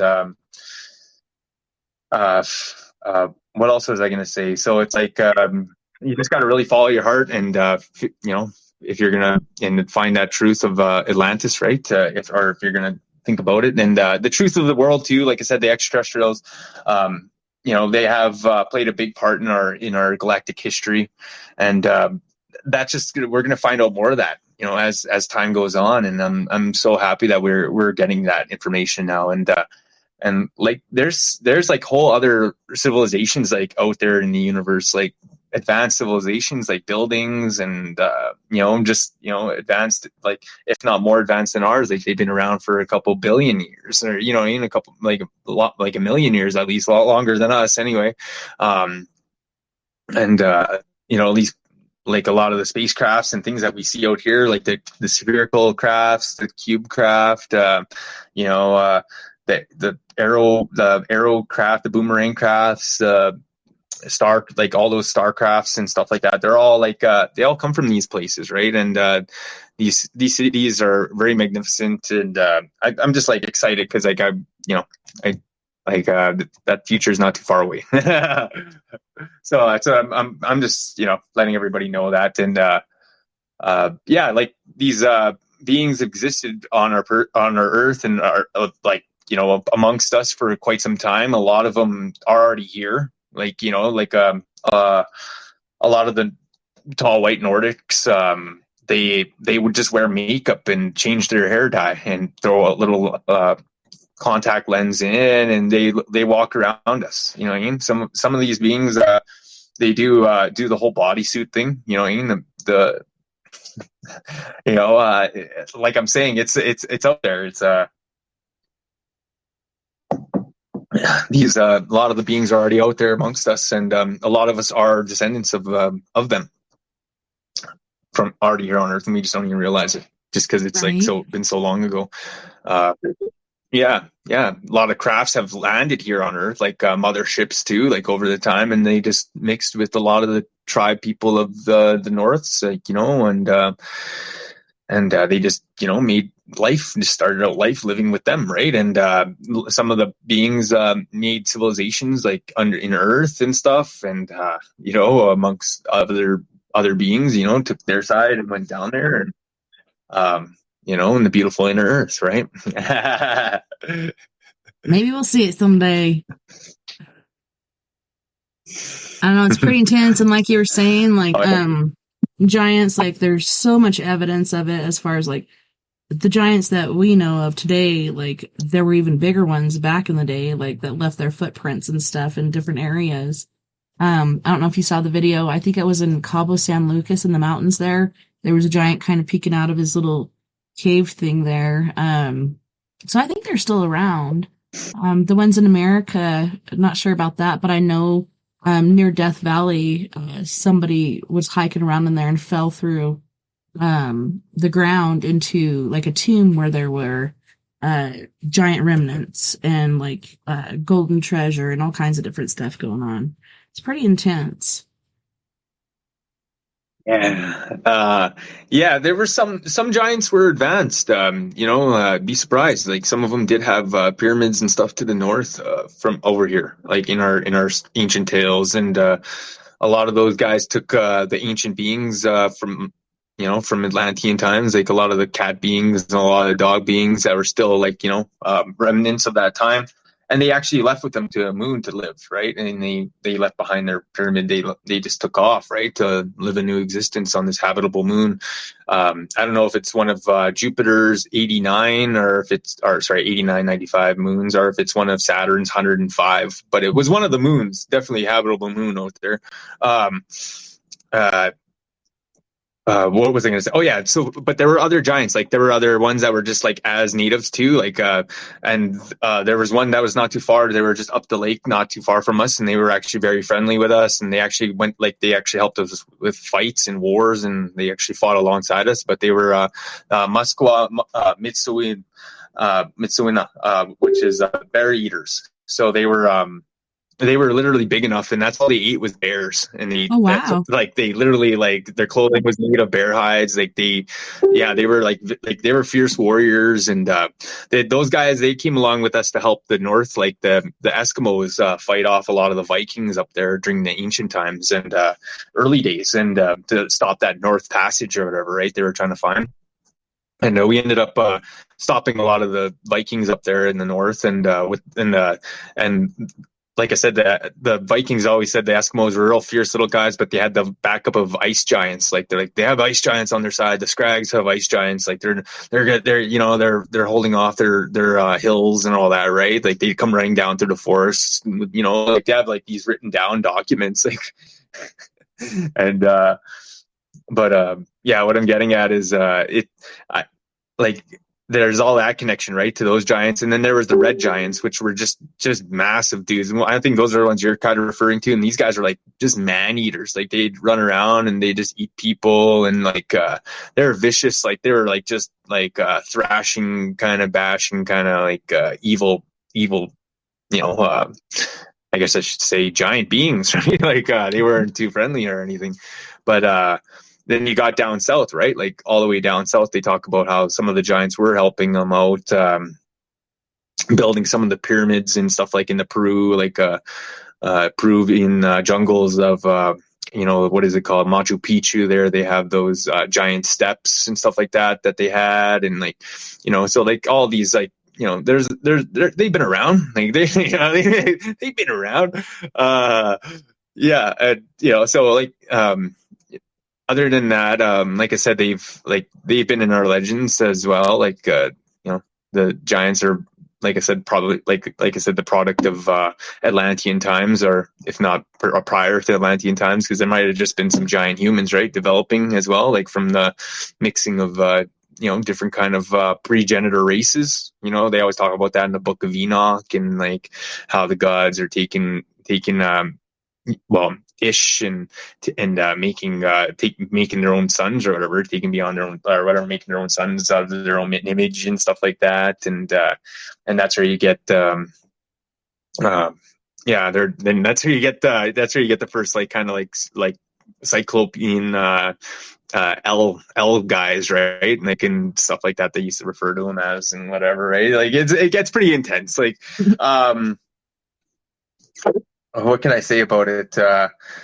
Yeah, but the Book of Enoch is just, you know, it's a wild work of like transcribed, like people's like, you know, what their knowledge of the language was, and probably there's a lot of misconceptions in there, like, but like the story of that though, right? Like the idea, like the way it's said though, right? Like the gods came down and took wives and made sons and begot these cyclopean guys, like, you know, giants, sub-giant guys, and some of them had 3 eyes, but they were very highly spiritual, and the females were the ones to because they had 3 eyes and stuff like that, they did a lot of makeup, and they're the ones that start the face painting and stuff like that. So like the humans started emulating that, and like that's like what kind of like where people got the idea of makeup and you know, or effects like that on the face, drawing tattoos and whatever. And yeah, there's like that's what, like, you know, you read the Book of Enoch and says these things, right? And you know, or at least the translations of them, right? And it's pretty interesting. It's very interesting stuff. When we fought them, we had to fight them in whole tribes, you know, like the red giants. These guys, they look just like natives. Like they had big cheekbone, high cheekbone guys, long, scraggly, messy hair, and just, you know, red skin, red as the sun. Cause like they took a lot of the ochre and they put it on their skin so like they couldn't get burnt, right? Sunburned. Like they took that red ochre dye, or sorry, stuff, and they put it all over themselves, right? And the chalk, right? And it, you know, it was like an early day, well, the paint, right? And it was like early day sunblock, but anyway, right. So the red giants, and yeah, and yeah, so like it, yeah, there's a lot of, you know, it's a lot of history, right? I kind of went over a lot of different things. Well, it's pretty interesting too, because like history does repeat itself, and we have all these UFO sightings, and there's videos of giants, like a lot of them on top of mountains, like where everybody can see them. It's like, do you not realize you're obvious because you're so huge? Like people are going to see you. It's like, you know, with cell phones, everybody's got a camera on them these days, so there's so much evidence being captured instead of this being like fairy tale or lore. Like this stuff is really happening. Yeah, a lot of those temples, ley lines, right? A lot of those mountains, a lot of those are all ley line too, and a lot of them have portals on them and entrances into inner Earth and stuff, right? And it's always told, like in ancient tales, a lot of these giants would often protect the entrances of these places because they were from down there, and and it made sense to me because like when you go down in the inner Earth, a lot of the gravitation forces are inverted, so a lot of things are more like like being brought to the center of the Earth, and because it's like because everything's on the rim, right? Everything's spinning, so everything like it's like yeah. Anyway, so it's like it creates its own gravity force, and then like all the stuff is like able to grow at a more distinct rate. From one from being on the instead of being on the surface, right? So like you get giant mushrooms, you get giant trees, you get giant giants, right? Like people, structures, mountains of crystals, kingdoms, and all sorts of different kind of beings that are able to live and function in these parts of the earth. And some of the parts of the earth are more gaseous and more filled with like hot, and so like a lot of reptilians that can exist in these areas are the Greys, because they only breathe hydrogen and carbon and helium, and all these kind of different gases that we just don't take as much in, right? So like they live off the stuff, right? So it's like they're living down there and all that, right? And the reptilians, they love the heat, and some areas are colder because they have that opening. Some of the openings are wide, and they get that cold breeze coming through. So some places are actually tropical and livable. That's where a lot of those ancient civilizations come from. A lot of different, like I said, probably some of the UFOs are even coming from over there too, right?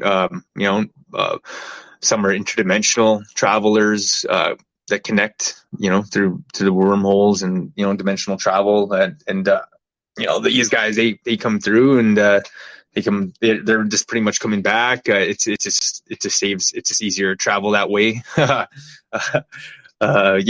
These it's all part of our galactic center, right? We're on the very edge of the galaxy. We're kind of like I guess I should say we're just kind of like we're existing to find ourselves again. You know what I mean? Existing to find ourselves in the universe again. For the longest time, it was a lot of like guidance and whatnot. But the aliens, they like, well, extraterrestrials, all of them, they all really just wanted us to figure out our own way, our own path until we got there, right? And got to the right mold, and now we're kind of getting there again. For the Atlantean times, because for a lot of years, for the longest time, it was just like dark ages, and like I said, people are just finding kingdoms and slaying monsters, and it took the most savagery of people to the most strongest and bravest of them, like to fight these things and destroy them. And that's where you get in our legends like the Great Hunter Manitou, and a lot of these people that even became snakes or the beasts themselves to destroy them, or even chase them into dimensions and stuff. And like people having to almost use their psychic abilities and medicines to fight these spiritual monsters that existed. And but for times, like thousands and thousands of years, it was just dark ages, and people and finally honor led to people becoming emperors and leading civilizations, and you know what I mean? Like it kind of had to replay itself over again, and take place again because of the loss of the two dragon cities, right? And so it's kind of where we're kind of coming around to again, is like this connection to these ETs and our past, and knowing that truth, and being one with the universe, and one with the galactic again, and it's going to lead to a very, very, very interesting future, in my opinion. Like I said, I'm Definitely ready for that. It's been in our teachings, like our prophecies, like we are meant to I guess I should say connect and grow into and with the fourth world. And that's like because we were in the inner earth there for a while, and then had to grow again, come back out into this third age, and now we're in this third world, like living again, and have to regrow again, and now we're going to grow back into the fourth and go back, right? And that's what I'm thinking. Like, as hot as it is, and I don't know if you've seen it, but around the center of the earth, it's just red hot. And at the edges, it's a lot cooler. So we might migrate back up there and go back to inner earth. I don't know. Right now, living underground sounds pretty damn good, because it's not going to be this hot. Yeah. Robert Yeah, all says, that seismic technology and polar shifting technology was all reptilian stuff, and they were able to do that, and they did that. The vortices though of the Earth are always natural. You know what I mean? Those are natural portals. Like that's just natural being part of Earth, and those vortices are part of the energy, the matrix that flows through everything, flows through us. That's that wavelength that where we find that connection to everything, the information of all the universe, and that's through our eyes and our mind and our heart and our sensors and our hands and feet and everything, right? So you know, being aware and fully connected is the whole new level with what I just said there. right? So I'm just saying it's yeah. So you know, be open to the light, right? You know, last thing I want to say is, you know, be very careful, like when you're out there connecting to some of the ETs, though, because like make sure you're aligning with the light in your heart and in the universe, because like, you know, the way my buddy put it was like, you know, next thing you know, you're gonna have Godzilla on your front door banging down, you know, yeah. You know, Wait, Godzilla. on your spiritual front door. Banging down, but you know what I'm getting at is just yeah, because like I'm not even joking. Like I laugh when he said that, because I've met giant spirit alligators, like, and I was like, whoa, this is beautiful. And then it started talking to me, and I was like, hey, you can talk. And then I was like, yeah, I can talk. I'm like, you know, it started going off on me. It's like, I lived here a million years ago. This was my home. Like, you know what I mean? I'm like, oh, okay, all right. Like, you know what I mean? Like, sorry. like, and then, it was just walking by, like this is like spirit, right? Like you know, you see spirit entities or something, right?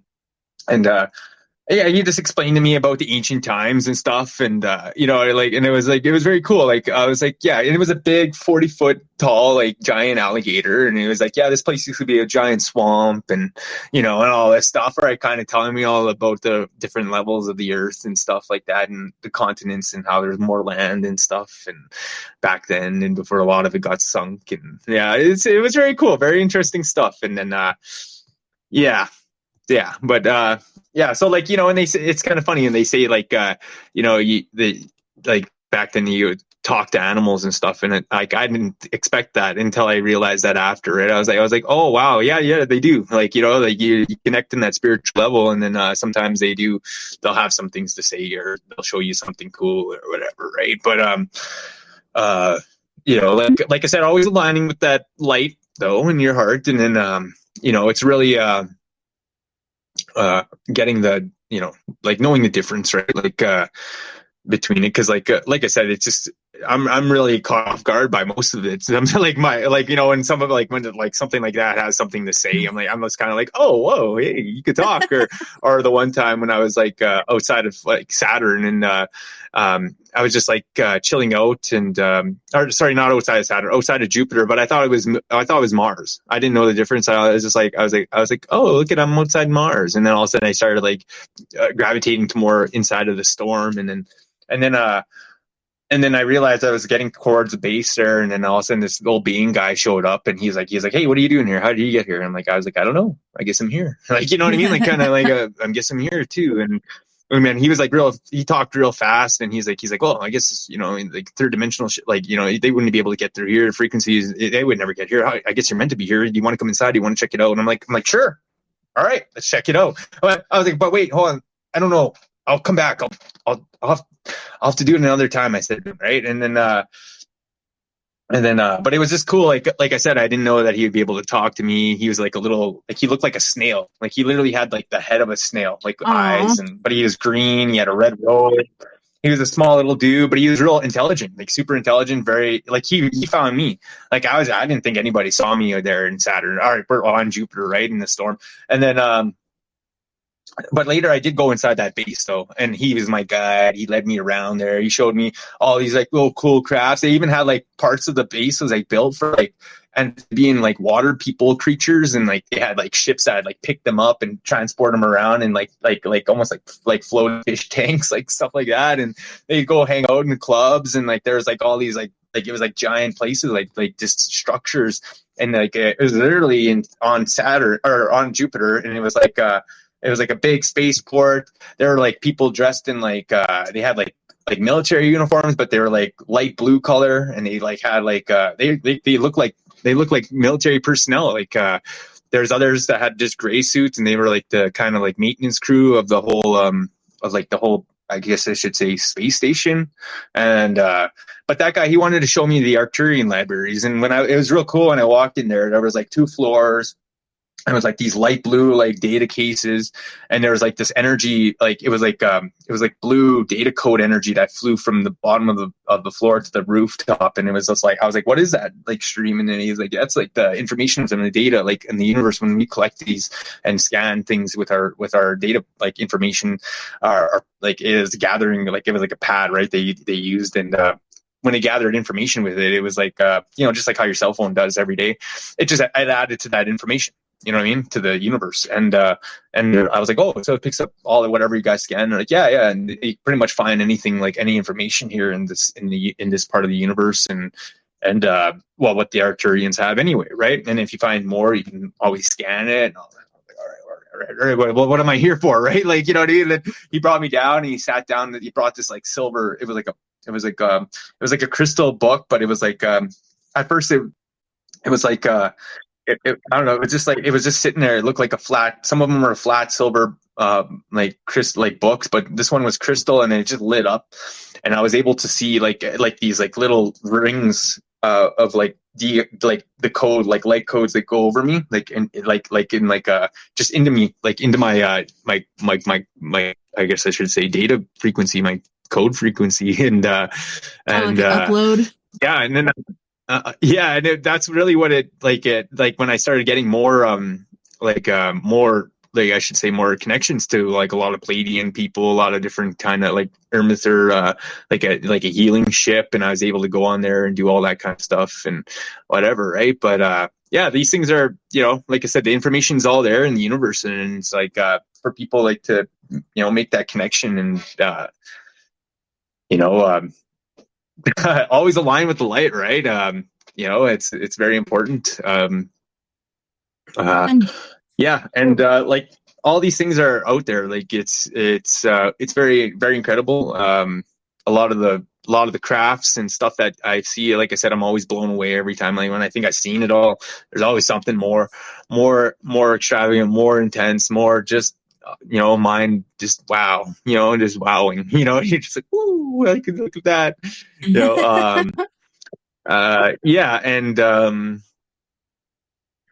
pretty amazing. Is there anything else you want to?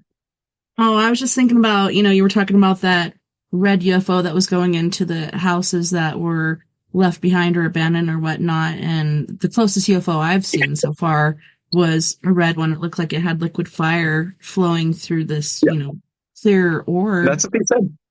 And then other ones that I've seen look like little individual crafts, and they're all in formation. They're all doing the same thing. And then I've seen a mothership twice.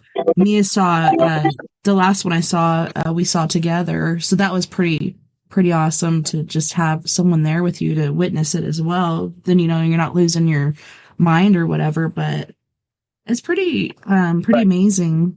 My kids told me about.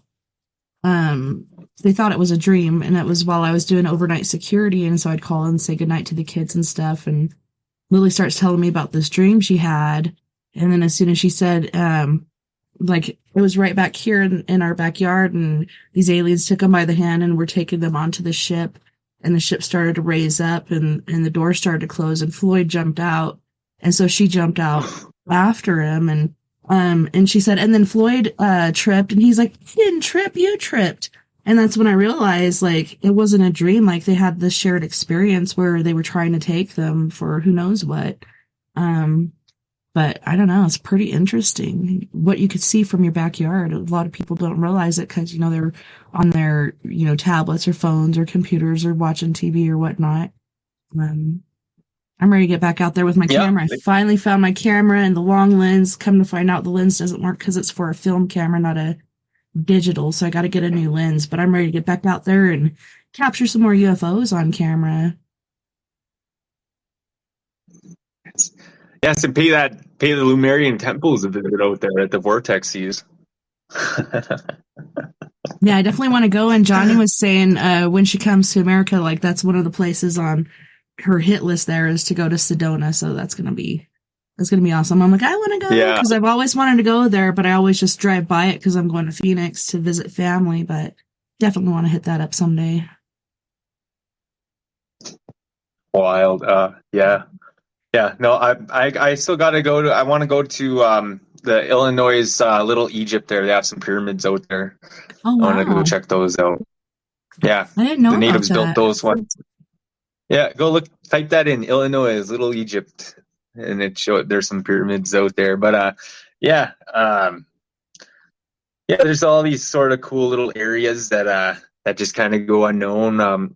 I always like to say that what it was like over 2,800 Native American cities and spiritual sites were like, I guess, ransacked to the ground. Between the years 1600 and 1800, I guess I should say, or something like that. But yeah, like over the years, right, they would find them and just destroy them when they could. Mm-hmm. Or when they would push back the natives out of the area, you know what I mean? They probably found a bunch of stuff in the the original Black Hills there, Washington. That was the original Black Hills, is the where all the presidents are, Mount Rushmore. Yeah, that's a secret that was the site, and they went in and carved some ugly faces in it. They're like, man, you just messed up our Holy Land here. It's funny, but they got a cool one. They got a cool one now building, right? They got that cool Crazy Horse monument being built, so that's cool too. Heck yeah.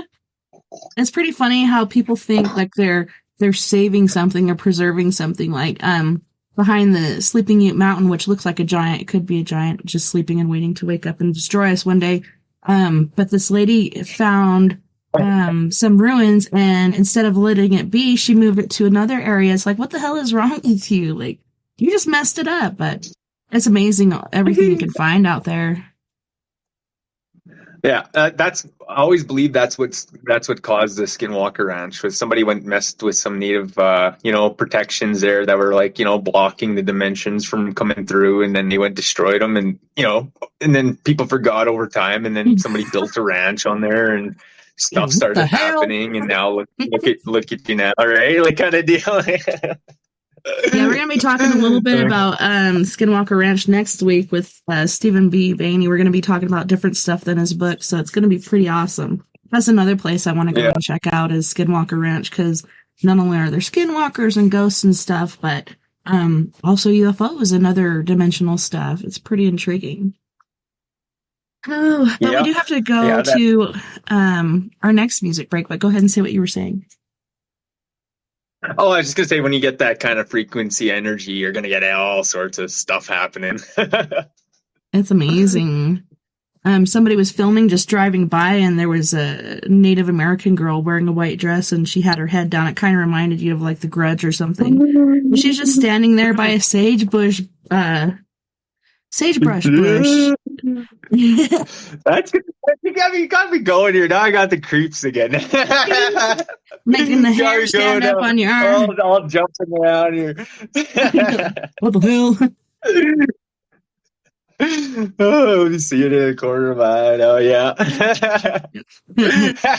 She's back. Yeah. You're out there helping everybody. Who's going to help you?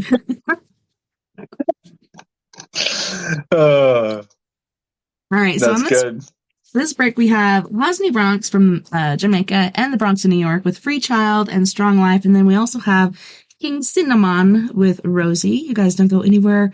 We'll be right back after this break, and this break is just a little over 15 minutes long, so make you some coffee, get you something to eat, hit the head, peek outside, see if you can find some UFOs.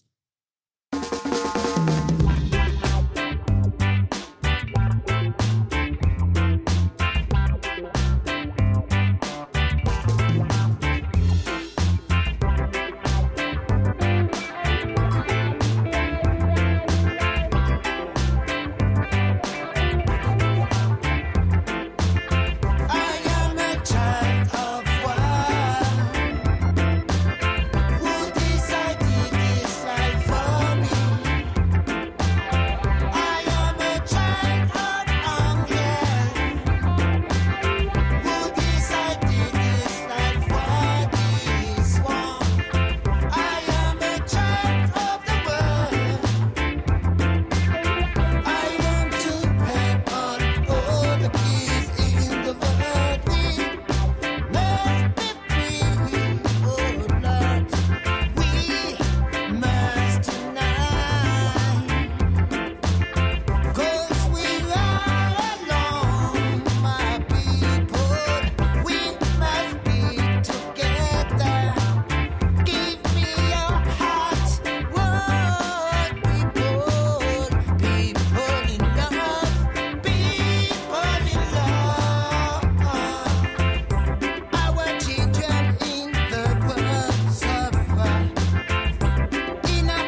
yeah, it's funky on the beats.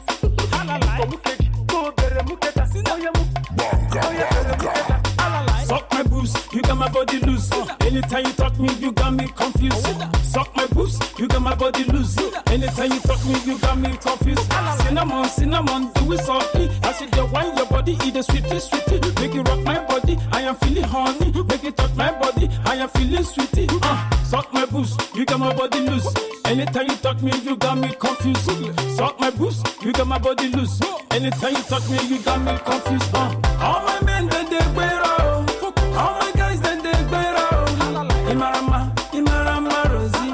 Imarama, Imarama, Rosie. All my men, they wear out. All my guys, they wear out.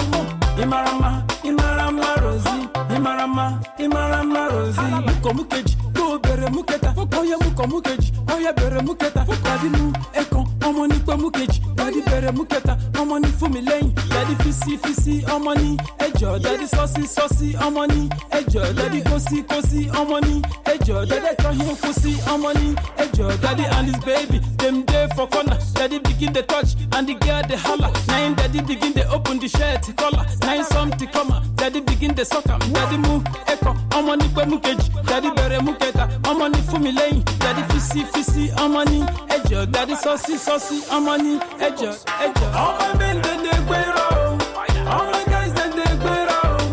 Imarama, Imarama Rosie, Imarama, Imarama Rosie. All my men they gbero, all my guys they gbero.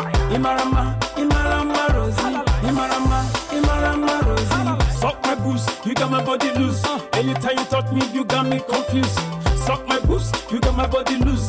Anytime you talk me, you got me confused.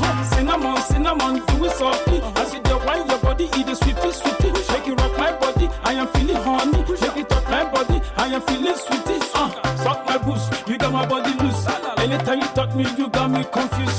Suck my boobs, you got my body loose. Anytime you talk me, you got me confused. Kissy, kissy, amani, ejo. Daddy saucy, saucy, amani, ejo. Daddy kosi, kosi, amani, ejo. Daddy kahin kosi, amani, ejo. Daddy contact, amani, ejo. Daddy comfort, daddy consist, amani, ejo. Daddy can eat, daddy 120, amani, ejo. Daddy 18, daddy 240, amani, ejo. Daddy 360. Daddy and the baby, them dey for corner. Daddy begin the touch and the girl dey holla. Daddy begin the open the shirt collar. I something come out. Daddy begin the sucker. Daddy move ekon, omo ni pe mukeji. Daddy bere muketa, omo ni fún mi lẹ́yìn. Daddy fisi fisi, omo ni ẹjọ. Daddy saucy saucy, omo ni ẹjọ ẹjọ. All my men they gbero, all my guys they gbero. Imarama, Imarama, Imarama, Imarama. Oh yeah, it's funky on the beats.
you suffer. What the desire, young life. We are ready to fight. Hard life for my people. I don't know why my people live this life. I don't know why my people live this life. I don't know how to fight, 'cause my people suffer. What do you want, Babylon? I don't understand why this world is so strange, strange with my people.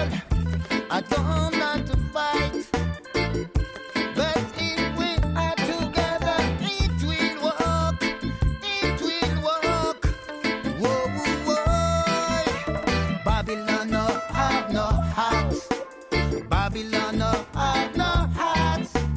Babylon no have no heart. Babylon no have no heart.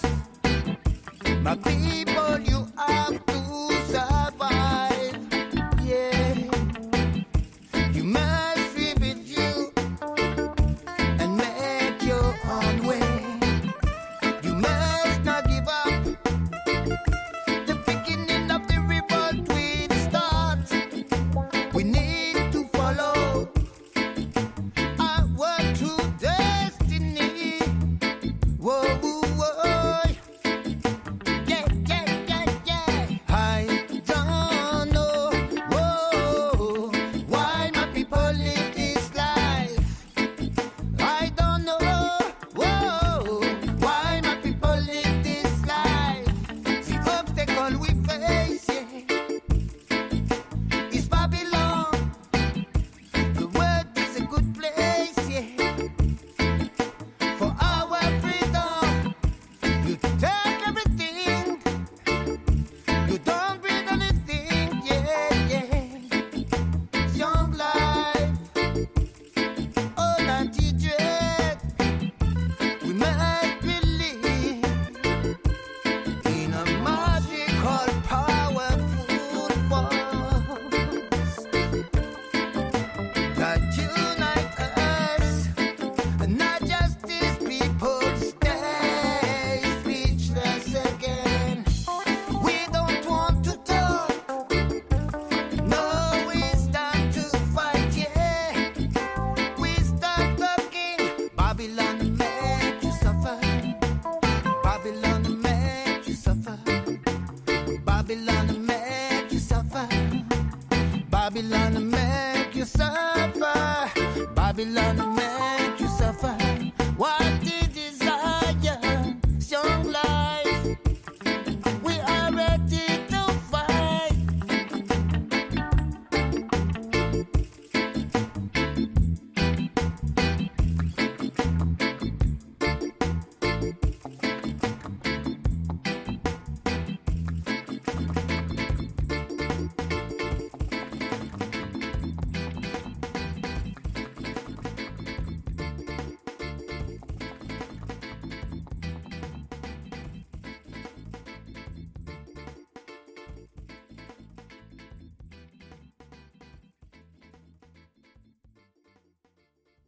Welcome back, and thank you so much for joining us this evening on We Are Paradox Media's Late Night in the Rockies.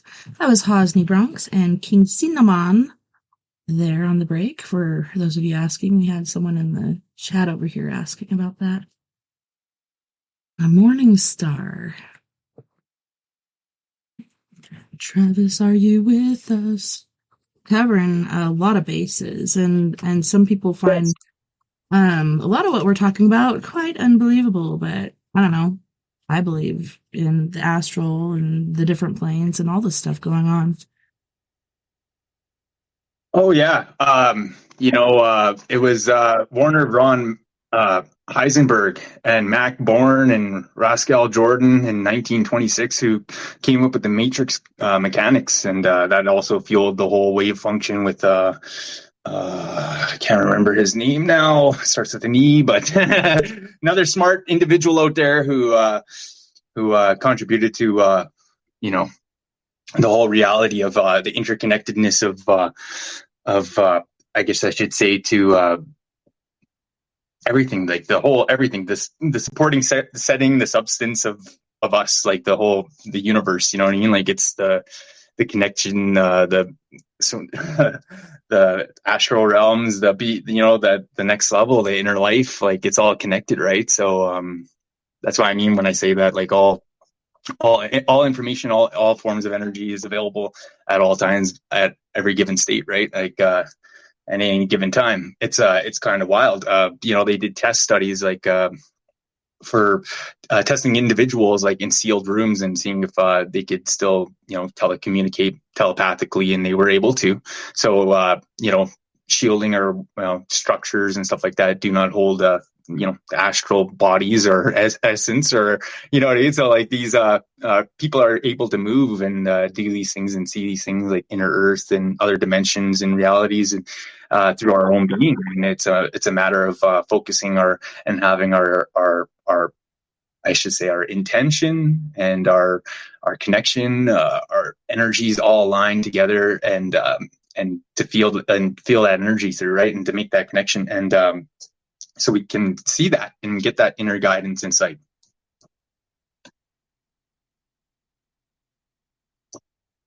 Yeah, it'd be a nice thing to tap into. And like you said, more and more people are doing it all the time.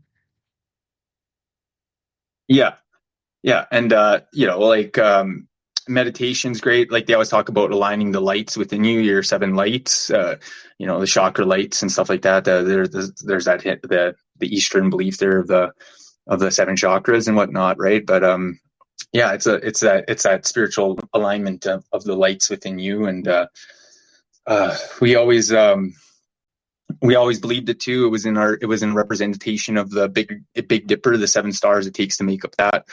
In our belief, in the Neo-Wuk belief, those are the 7 stars within us, and that's why we represented our pipe and pieced together in 7 pieces, and it's always like with that smoke from the peace pipe, Chinampa, it literally it aligns those lights within us and the frequency of the universe, and why we pray with that thing, and why we pray with within the lights. So, like we always keep that in our mind, right? And so it's like it's very it's a very old teaching about the 7 lights within us, and aligning, using those to align with the universe, right? And that was just a teaching, right? Like align with the 7 hearts within you and the universe above, and yeah, it was it's about that, right? And it was there. What was the other part of that question? Sorry, if you don't mind me asking again.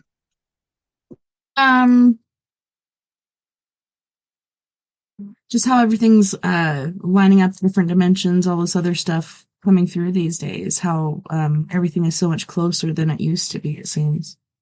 Yeah, I'm not quite sure. I'm trying to rewind, go back. Yeah, and that's the whole connection with the Earth and the planets, and like what it is the time is at a sonic resonance within the galaxy, within our solar system, and it's literally back to the ancient times. Like it's finally our gravitational waves and everything are finally realigning with the other planets, and it took a lot of Venus's energy and the sun's energy to create a lot of the other planets in the solar system. So a lot of it is now aligned. So it's like, with that being said, a lot of that energy, that light, those portals, those things that were once natural and everyday occurrence to us are taking place again. And a lot of the older frequencies and lower frequencies are kind of falling off, and that's all part of it too, right? Like, it's just natural for us to gravitate and find these new innovations and get these new visions and these new things, and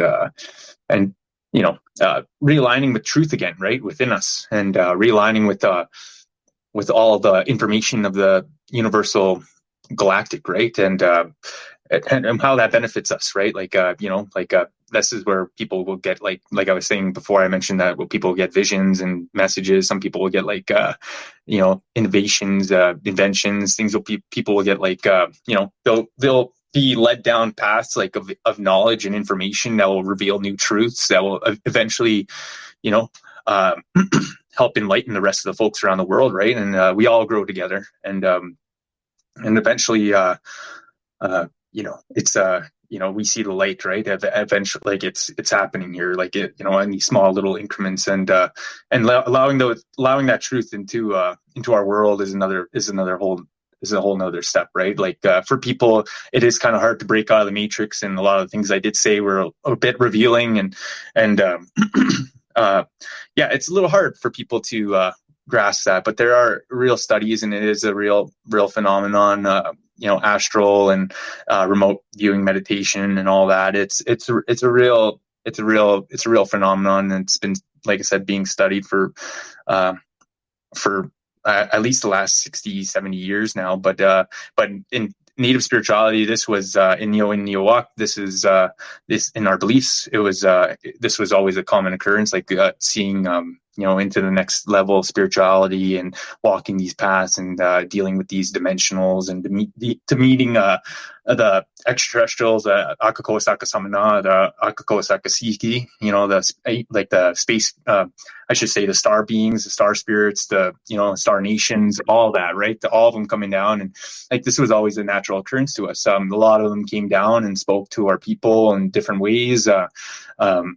Sometimes it was through private communications. Sometimes it was abroad. Sometimes it was during like for example, the one time I was in the sweat, and the being came right down into the sweat to heal us and do some healing and bring its energy into the ceremony. It didn't speak or say anything, but it was there with a loving presence, and we felt that vibe, and it brought a luminescent pink light to it, right? And it literally sat down in the ceremony and chilled out for a moment before it took off back into the cloud ship that it was in, the technology that it was able to manifest through, and and that's broad daylight. Like all of our ceremonies that take place during the day, like it's like those kind of heavy ceremonies are like, with the sun and whatnot. And this being came right down into our ceremony in our sweat lodge, and did some healing and took off. And like I said, and then other times they're way more personal and pick people up right into their ships, right into their starship. They'll come down and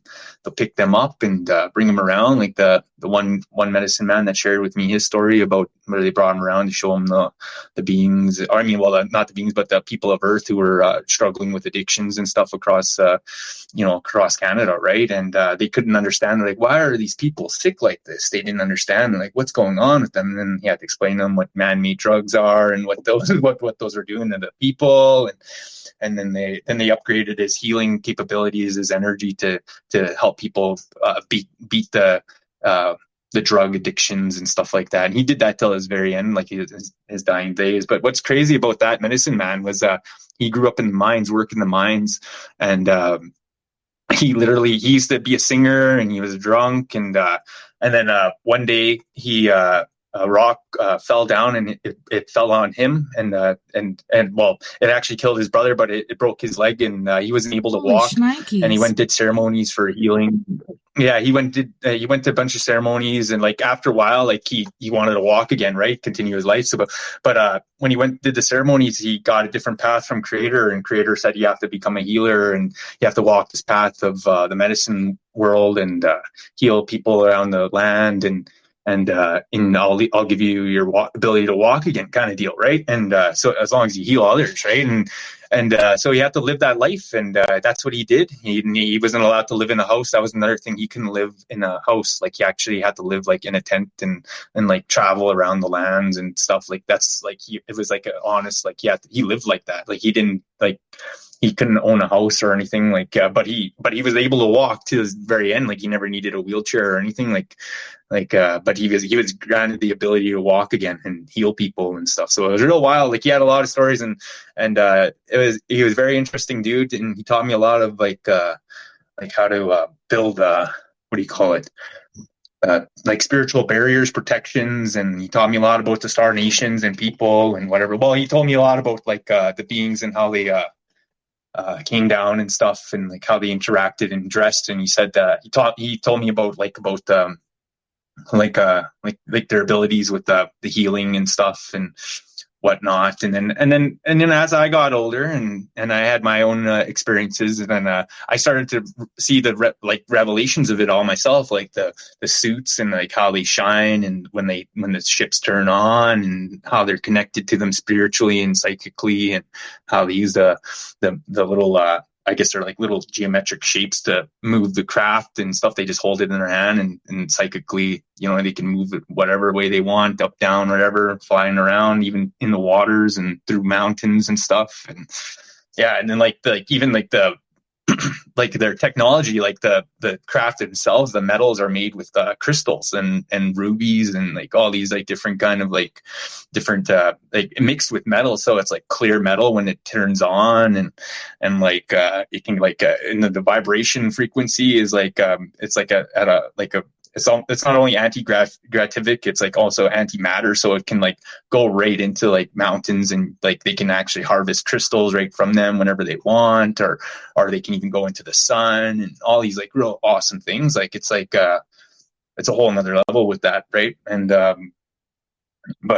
yeah, it's like so for us, like that whole that world was always a reality, like even like the spirit world, and like it's all mapped out in our medicine wheels too. We have spiritual medicine wheels which show where all like the human spirits are located in the east, and with the rising of the sun, and then the south is like where all you get like dimensionals and inner earth dimensional, like you get a lot of like the grasshopper beings and all those like the snake beings and stuff like that, and animal protector guardians and stuff. And then the west was like the direction of like the mysterious ones, the ones that came from like our like other realities, and like the ones that were like kind of like the elemental spirits, and like the ones that were like part of like the rock spirits and stuff like that. Those are like where those were located. And then the north was like the mystery and like the star nation, the star spirits, like the the galactic ancestors and stuff. Like that's the directions that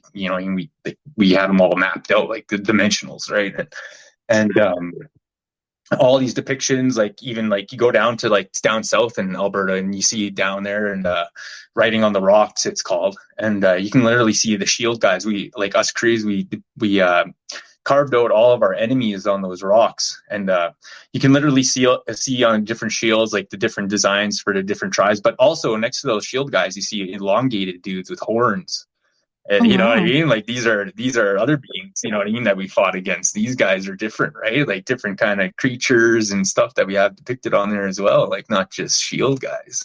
So those rock carvings go back 30 years or 20,000 years. You know what I mean? Like that's what I'm saying, like 30,000 years, 20,000 years. Like it's not 30 years, sorry, but you know what I mean? You get what I mean though. But they go back. So it's like like these occurrences and things were always part of our existence in our reality. So like it was never closed off in our societies, like these teachings and these knowledges about the lands and different tribes and different in fact we're more than welcoming to like we talk amongst each other and share some of these tales when we can, like when we meet each other at events or things, and we're always happy to meet one another and share these stuff, and to me, like I'm always happy when I come across beautiful information of the universe, and and I find like connections within my teachings, and just or I see the revelations myself from my own experience, right? And I'm just like, wow, like I always thought it was funny when they said that like the animals talk, and like when they tell, like when I was growing up, they used to tell tales like, oh yeah, people were able to talk to the animals and stuff, and I didn't believe it, right? But then till you're astral traveling and you see an animal, and they all of a sudden they say something to you, and you're like, oh. And then you realize, and you're out, and you're like, hey, I was talking to an animal. I guess they were right. They do speak like, in that spiritual telepathic kind of way, right? Or even they see you in life, or they do something funny, or, they leave signs or significant, indications of, spiritual connection. right? And that's something we always believed in too, right? Because everything's connected in all ways. Like I was talking about, like the whole everything, like everything in existence is all connected to that spirit and that energy, that, you know. And so with that being said, is just seeing that connection and feeling that way through life, right? And walking the path and whatnot. But yeah, that's wild. Is there anything else? Anything else anyone wanted me to elaborate on or go about again? Johnny Bonani had mentioned MK Ultra. I don't know if you wanted to talk at all on that. But yeah, well, I have really no, like I said, I don't really like know too much about like the whole what the CIA and all that do throughout their business, their dark ways and stuff, like, you know what I mean? Like that's, you know, it's like I hear a lot of others talk about it, so I'll just leave that to them. right. Well, we have about let's see, 25 minutes left of the show. Oh yeah, she said something.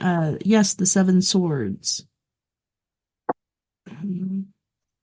Yeah, there's the dragon yeah, it's like a dragon swords and swords of light. You know, there's a whole bunch of tales to it. Like it ties to the seven lights within us, you know, seven swords of truth. You know, it in the astral realm, these swords are pretty, in the spirit world, these swords are pretty significant in that sense. They do unlock a dragon. It almost becomes a dragon light within you, or within the person themselves, and this is like leads to awakening. Like, and that's like usually it travels up the Kundalini of a person's soul, and this is like ancient Eastern teachings, and they talk about how the dragon will awaken the person into galactic liberation, or kind of like awakening, or, you know, like the big connection kind of deal. But yeah, that's very unique. She brought up that. Yeah, that's like Atlantean ties to the dragon cities and that whole seven lights, whatnot. You know, like I brought up the dragon warriors and Buddha's teachings. They talk about the seven lights there. I should say dragon monks. Yeah, it's pretty interesting. The more time goes by, like the more that's revealed. Like a lot of these Buddhist statues that have been, you know, sitting in certain places forever, they do these x-rays or whatnot on them, and there's actual skeletons in there, like of monks that have like basically died in a certain form, and I don't know, they're kind of preserved in a certain way. It's pretty interesting. Yeah, the mummification with gold, wild. Yeah, it's a very unique way to like honor somebody too, like, you know, to put them, like, to make them a statue, like the Buddha statue, like, you know, maybe that was the dude's wishes. I don't know, you know, like it's cool too, like you know, like I said, that the mummification and stuff like that, it's all ties to Atlantean times too, right? And the whole honoring of the dead afterlife, like the life beyond, you know, the spirit and stuff like that, is like that's all Atlantean Egyptian like belief too. And same thing with us, like we always believe that too, like we do these ceremonies and stuff to prepare ourselves and make us connected more to the universe, so in spirituality wise, and we're more capable of being on the other side as well, right? Like, you know, whatever our mission is or our purpose is on the next life, right? In the next wheel, or, you know, like it's like a whole next cycle, right? It's a next level, or as my uncle would like to say, the next dimension. Like he was that kind of guy. He'd say that. And yeah, and he said that was the guide, is your love. That's the only sight you have in that next realm, in the next world. So it's very important to always align with that love and light in your heart, and because that's really a guide. It really is. And that's awesome. So it's very important, and that's why, you know, yeah, it's like it's very important to break free of that matrix, the structure that tries to break everyone's will and spirit down, and just find out what makes you happy and do that, and follow through with that connection. So Johnny was wondering, so it's to do with her awakening, or is she supposed to do something in particular to get to that point with the seven swords? Oh, okay. Well, I would, I would wait. I'd wait until you get all of them, right? Wait until you get all of them, because then the next part would probably come at that end, at that piece, or at the end, and and that's where one would decide, right, what they do with that. Yeah, that's a very, very unique awakening or thing you're bringing up. I'd focus in on that and see where it goes, you know, and follow what feels right, right, and yeah, I'll definitely check out some more things for you and get back to you about that. Awesome. I know it's definitely tied to the dragon stuff, so dragon cities and like they used to say that like the Earth was a dragon, like a soul of a dragon boy, and he gave himself up to become the Earth, like the spirit, and that the veins of the Earth, the water, and all that are like the veins, the body of the dragon and whatnot. And remember that it was kind of cool that I showed you that picture. Remember that it was like a Google Earth imager, and it looked like a dragon in the water, dragon head. Wow. But anyway, but like I said, it's all ties, and then the two cities, the dragon cities, it's all there throughout all the temples, even Gutepi Tepi, one of the older temples they found recently in where was it again, Indonesia or somewhere far like that. They found that temple, and the place literally has columns like serpents, reptilians, reptilian columns, and that's just part of that old dragon teachings and of Atlantis and that old pre-existing culture of the time. Yeah, she said, I should say Tiamat? Sorry, what was that? She said Tiamat. Is that what it's called? No, this is like if you're referring to the old super world or something like that. No, this is like this is Earth still. This is just regular Earth. This is like what we're living on. This is like Eridanus times. This is this is like ancient times of like Atlantis, pre-Atlantis, Mu, when it was just Mu and stuff, and because Mu started off first, and then Atlantis was formed when all the colonies and stuff on Earth started to mingle and trade was good and whatnot, and this is the dragon swords and stuff like that. You'll have to figure that out when you get them all. That's the part of it, right? Like it's a spiritual enlightenment, I'm guessing, like from the way it sounds in her case. I would wait till you get all 7 of them. But it's definitely old serpent connections there. Dragon's one of the oldest guardians. It goes right over to Australia with the rainbow serpent of the 7 light serpent. I don't know if you heard of that, but they also, ancient Aborigine, have and they're from the Pleiades too, like, just in my people. They talk about the dragon serpent, rainbow serpent, and that wisdom serpent, it's a guardian of our galactic universe. It literally watches over our realm and dimension. It battles a lot of things on the daily. It's very cool. Like I've in our astral travel there, we had like over 48 different people flying with us, and oh wow, we entered a dimension, and we were able to, like, we had to use the resonance of our love to create a sphere of love and protection, and we had to soul bind with it, all of us, and there was like about 4 of us, and to create that protection around us so we can enter that dimension.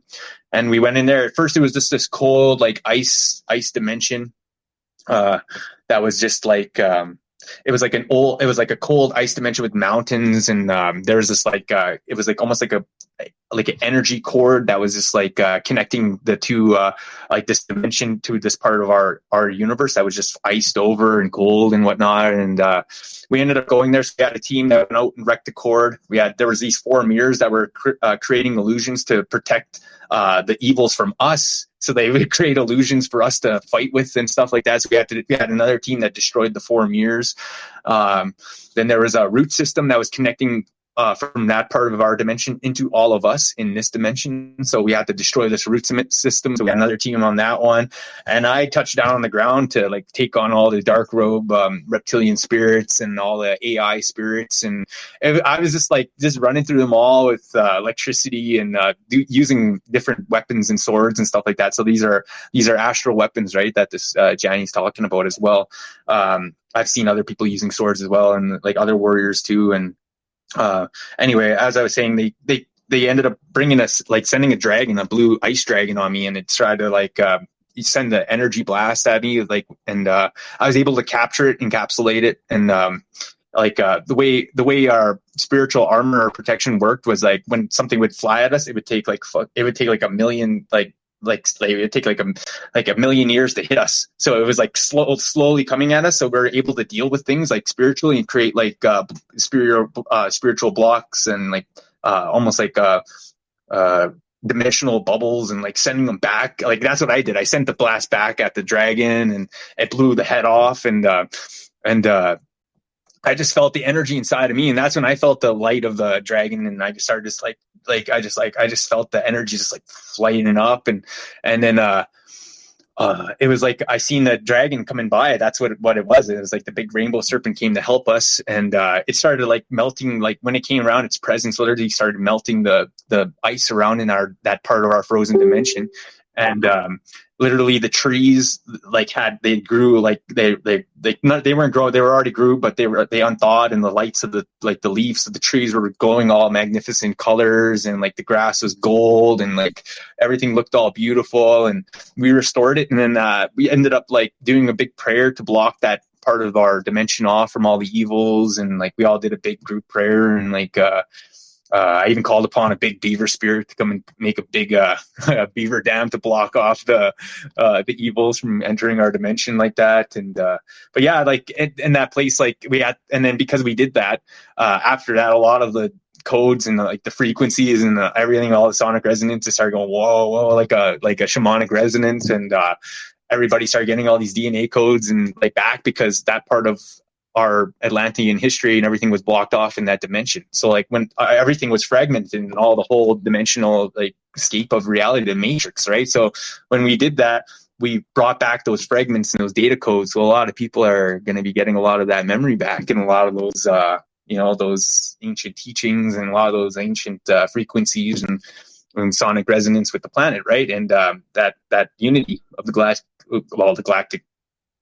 can come back, right? And so it's like a healing thing, and that's what the ET wanted us to do this for our planet and our people. And this is everybody. Like these 48 people were individuals from all over the world. Like, and like this isn't just me. Like this is like everyone across the world.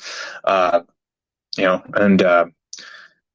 it was wild. And so like I said, and ever since then I've been getting more of this, like just a lot of this information and a lot of different kind of like teachings coming out of the woodworks, like literally out of the trees, and like yeah, and like so it's like connecting with that and opening back up to the reality of our existence, right? And breaking that the matrix hold that society puts on us. So. Right. And it's glitching all the time. There's birds freezing in the air, planes freezing in the air. I saw one in Phoenix that was just sitting there. I'm like, this isn't possible.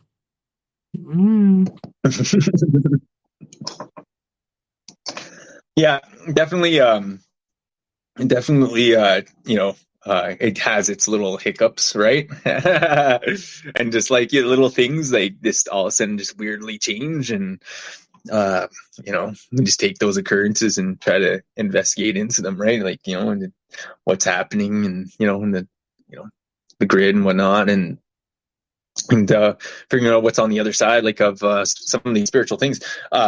Sometimes we could even we'll even go back, like if we find a problem area, we'll go back to where, like, how did this thing get here? And so then we'll have to dimensional travel, like, and cut through time and to see into the past and meet some of the creatures and beings that dropped off some of this stuff, and we're like, what are you doing here, or what's going on? Like, why are you doing this? And then we end up finding out they're just like the middle guys, like, hey, we're just transferring this. This is our business, like, but we're transfer guys. We're just the trucker dudes. You know what I mean? Like, we just brought this here.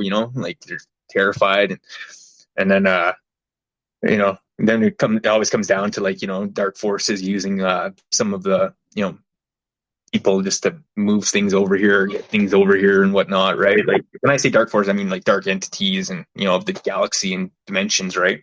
But Yeah, pretty scary. We take care of all dudes. those guys. We get rid of them. And Yeah, Robert does some astral stuff. Like he'll go and do like astral killing or whatnot. So that's pretty interesting. Maybe he could join your guys' group or kick some booty. Yeah. We have a few groups. We just started an American group that takes place every Sunday or so, every second Sunday or so. It's a new group. Like I said, whenever we can, we'll get the groups going and stuff like that and whatnot. But I'll have to link up with Rob for sure. The remote viewing stuff. It's wild. It's a wild thing. Like I said, information of the universe and connecting with it and deciphering it all and making notes and all that. And it's pretty open. Like dealt with everything from mantids to reptilians to all sorts of dimensional beings. Like you name it, man. AI extraterrestrials and all sorts of those monstrous kind of beings, but we've gotten rid of all of them. Like, you know what I mean? Like it's been a process of just us taking back our power of our being here on the planet, right? Our existence, and using it to drive the other forces away that shouldn't be here, that aren't meant to be here. Like they're not meant to be here. We're meant to be here. You know what I mean? Like we're establishing that point, and saying no to the agendas and the evil agendas, and not consenting to any of their evilness, and and taking care of business, right? And that's been kind of like what's been happening lately in that terms of galactic, kind of like front lines, I guess I should say. I do deal with Pleiadian energy too, like Pleiadians. Like I do see them on their ships and stuff. Like I do meet them in their rooms, and like their astral rooms and their crystal healing rooms, and I've walked their ships and hung out with them. Like I said, it's just it's a very high frequency like getting into that thought, right, into that connection, I should say. And it's really you don't realize it until you're kind of like already in there, kind of deal, right? It's kind of like once you start to do it, like make connections and stuff, it kind of just starts becoming second nature, and you start to log in more, like tap in more quickly, and like it's a very unique process once you start to make your connections, and which connections you're connecting to, right? There are times when it's just open, and you just allow your mind to take you, and you go up and you look at the grid, you see the earth, and all the energy, the golden veins of the earth, and all the you see all the lights, and then sometimes you'll see this dark like cloud, or like one time there was just dark clouds and we ended up clearing a storm. There's a few other times where we were able to just see like other things. Like it was like like you see like swirled or vortexes, different things. Then you go down there, or you'll see ships like traveling. Like one time we followed these black cubes and followed them right into like they went to underground bases and stuff, and they took care of things there and whatnot, right? And a lot of these bases don't make in these dimensional frequencies because they're lower vibration frequencies and whatever, right? And then those affect our Earth grid as a whole. So and that affects the energy, and so like that's how we'll locate them, right? And identify them as dark energies or dark whatever, and it could be anything down there, right? Like so. Yeah, Johnny was wondering, do you find that after remote viewing that in your awake day you're still attached to the frequency of remote viewing? Yeah. It's like a spiritual energy that just almost it gives you like a whole set of like almost like energy, like you just feel like just like it's kind of like high vibration. So when you like say like, because like most of the time I have to connect with a lot of people from across the world. So like I'll be up at like 3 a.m. or 4 a.m, and then all of a sudden it's like the energy is just up. I'm just up still right till like the next day. You know what I mean? Like I'm not even, you know what I mean? Like it just and then like then there's like, you know, it just, you know, just keeps you awake. You know what I mean? Like you just have like a energy vibe, and you know, and then like trust me, I do sleep, I do rest, and like, you know what I mean? But I'm just saying, like it is like it does happen though. You do get like a energy, like a boost or something. Like it does keep you awake. Like you are amped up, high vibrations, right? Yeah. So we are in the last 6 minutes of the show.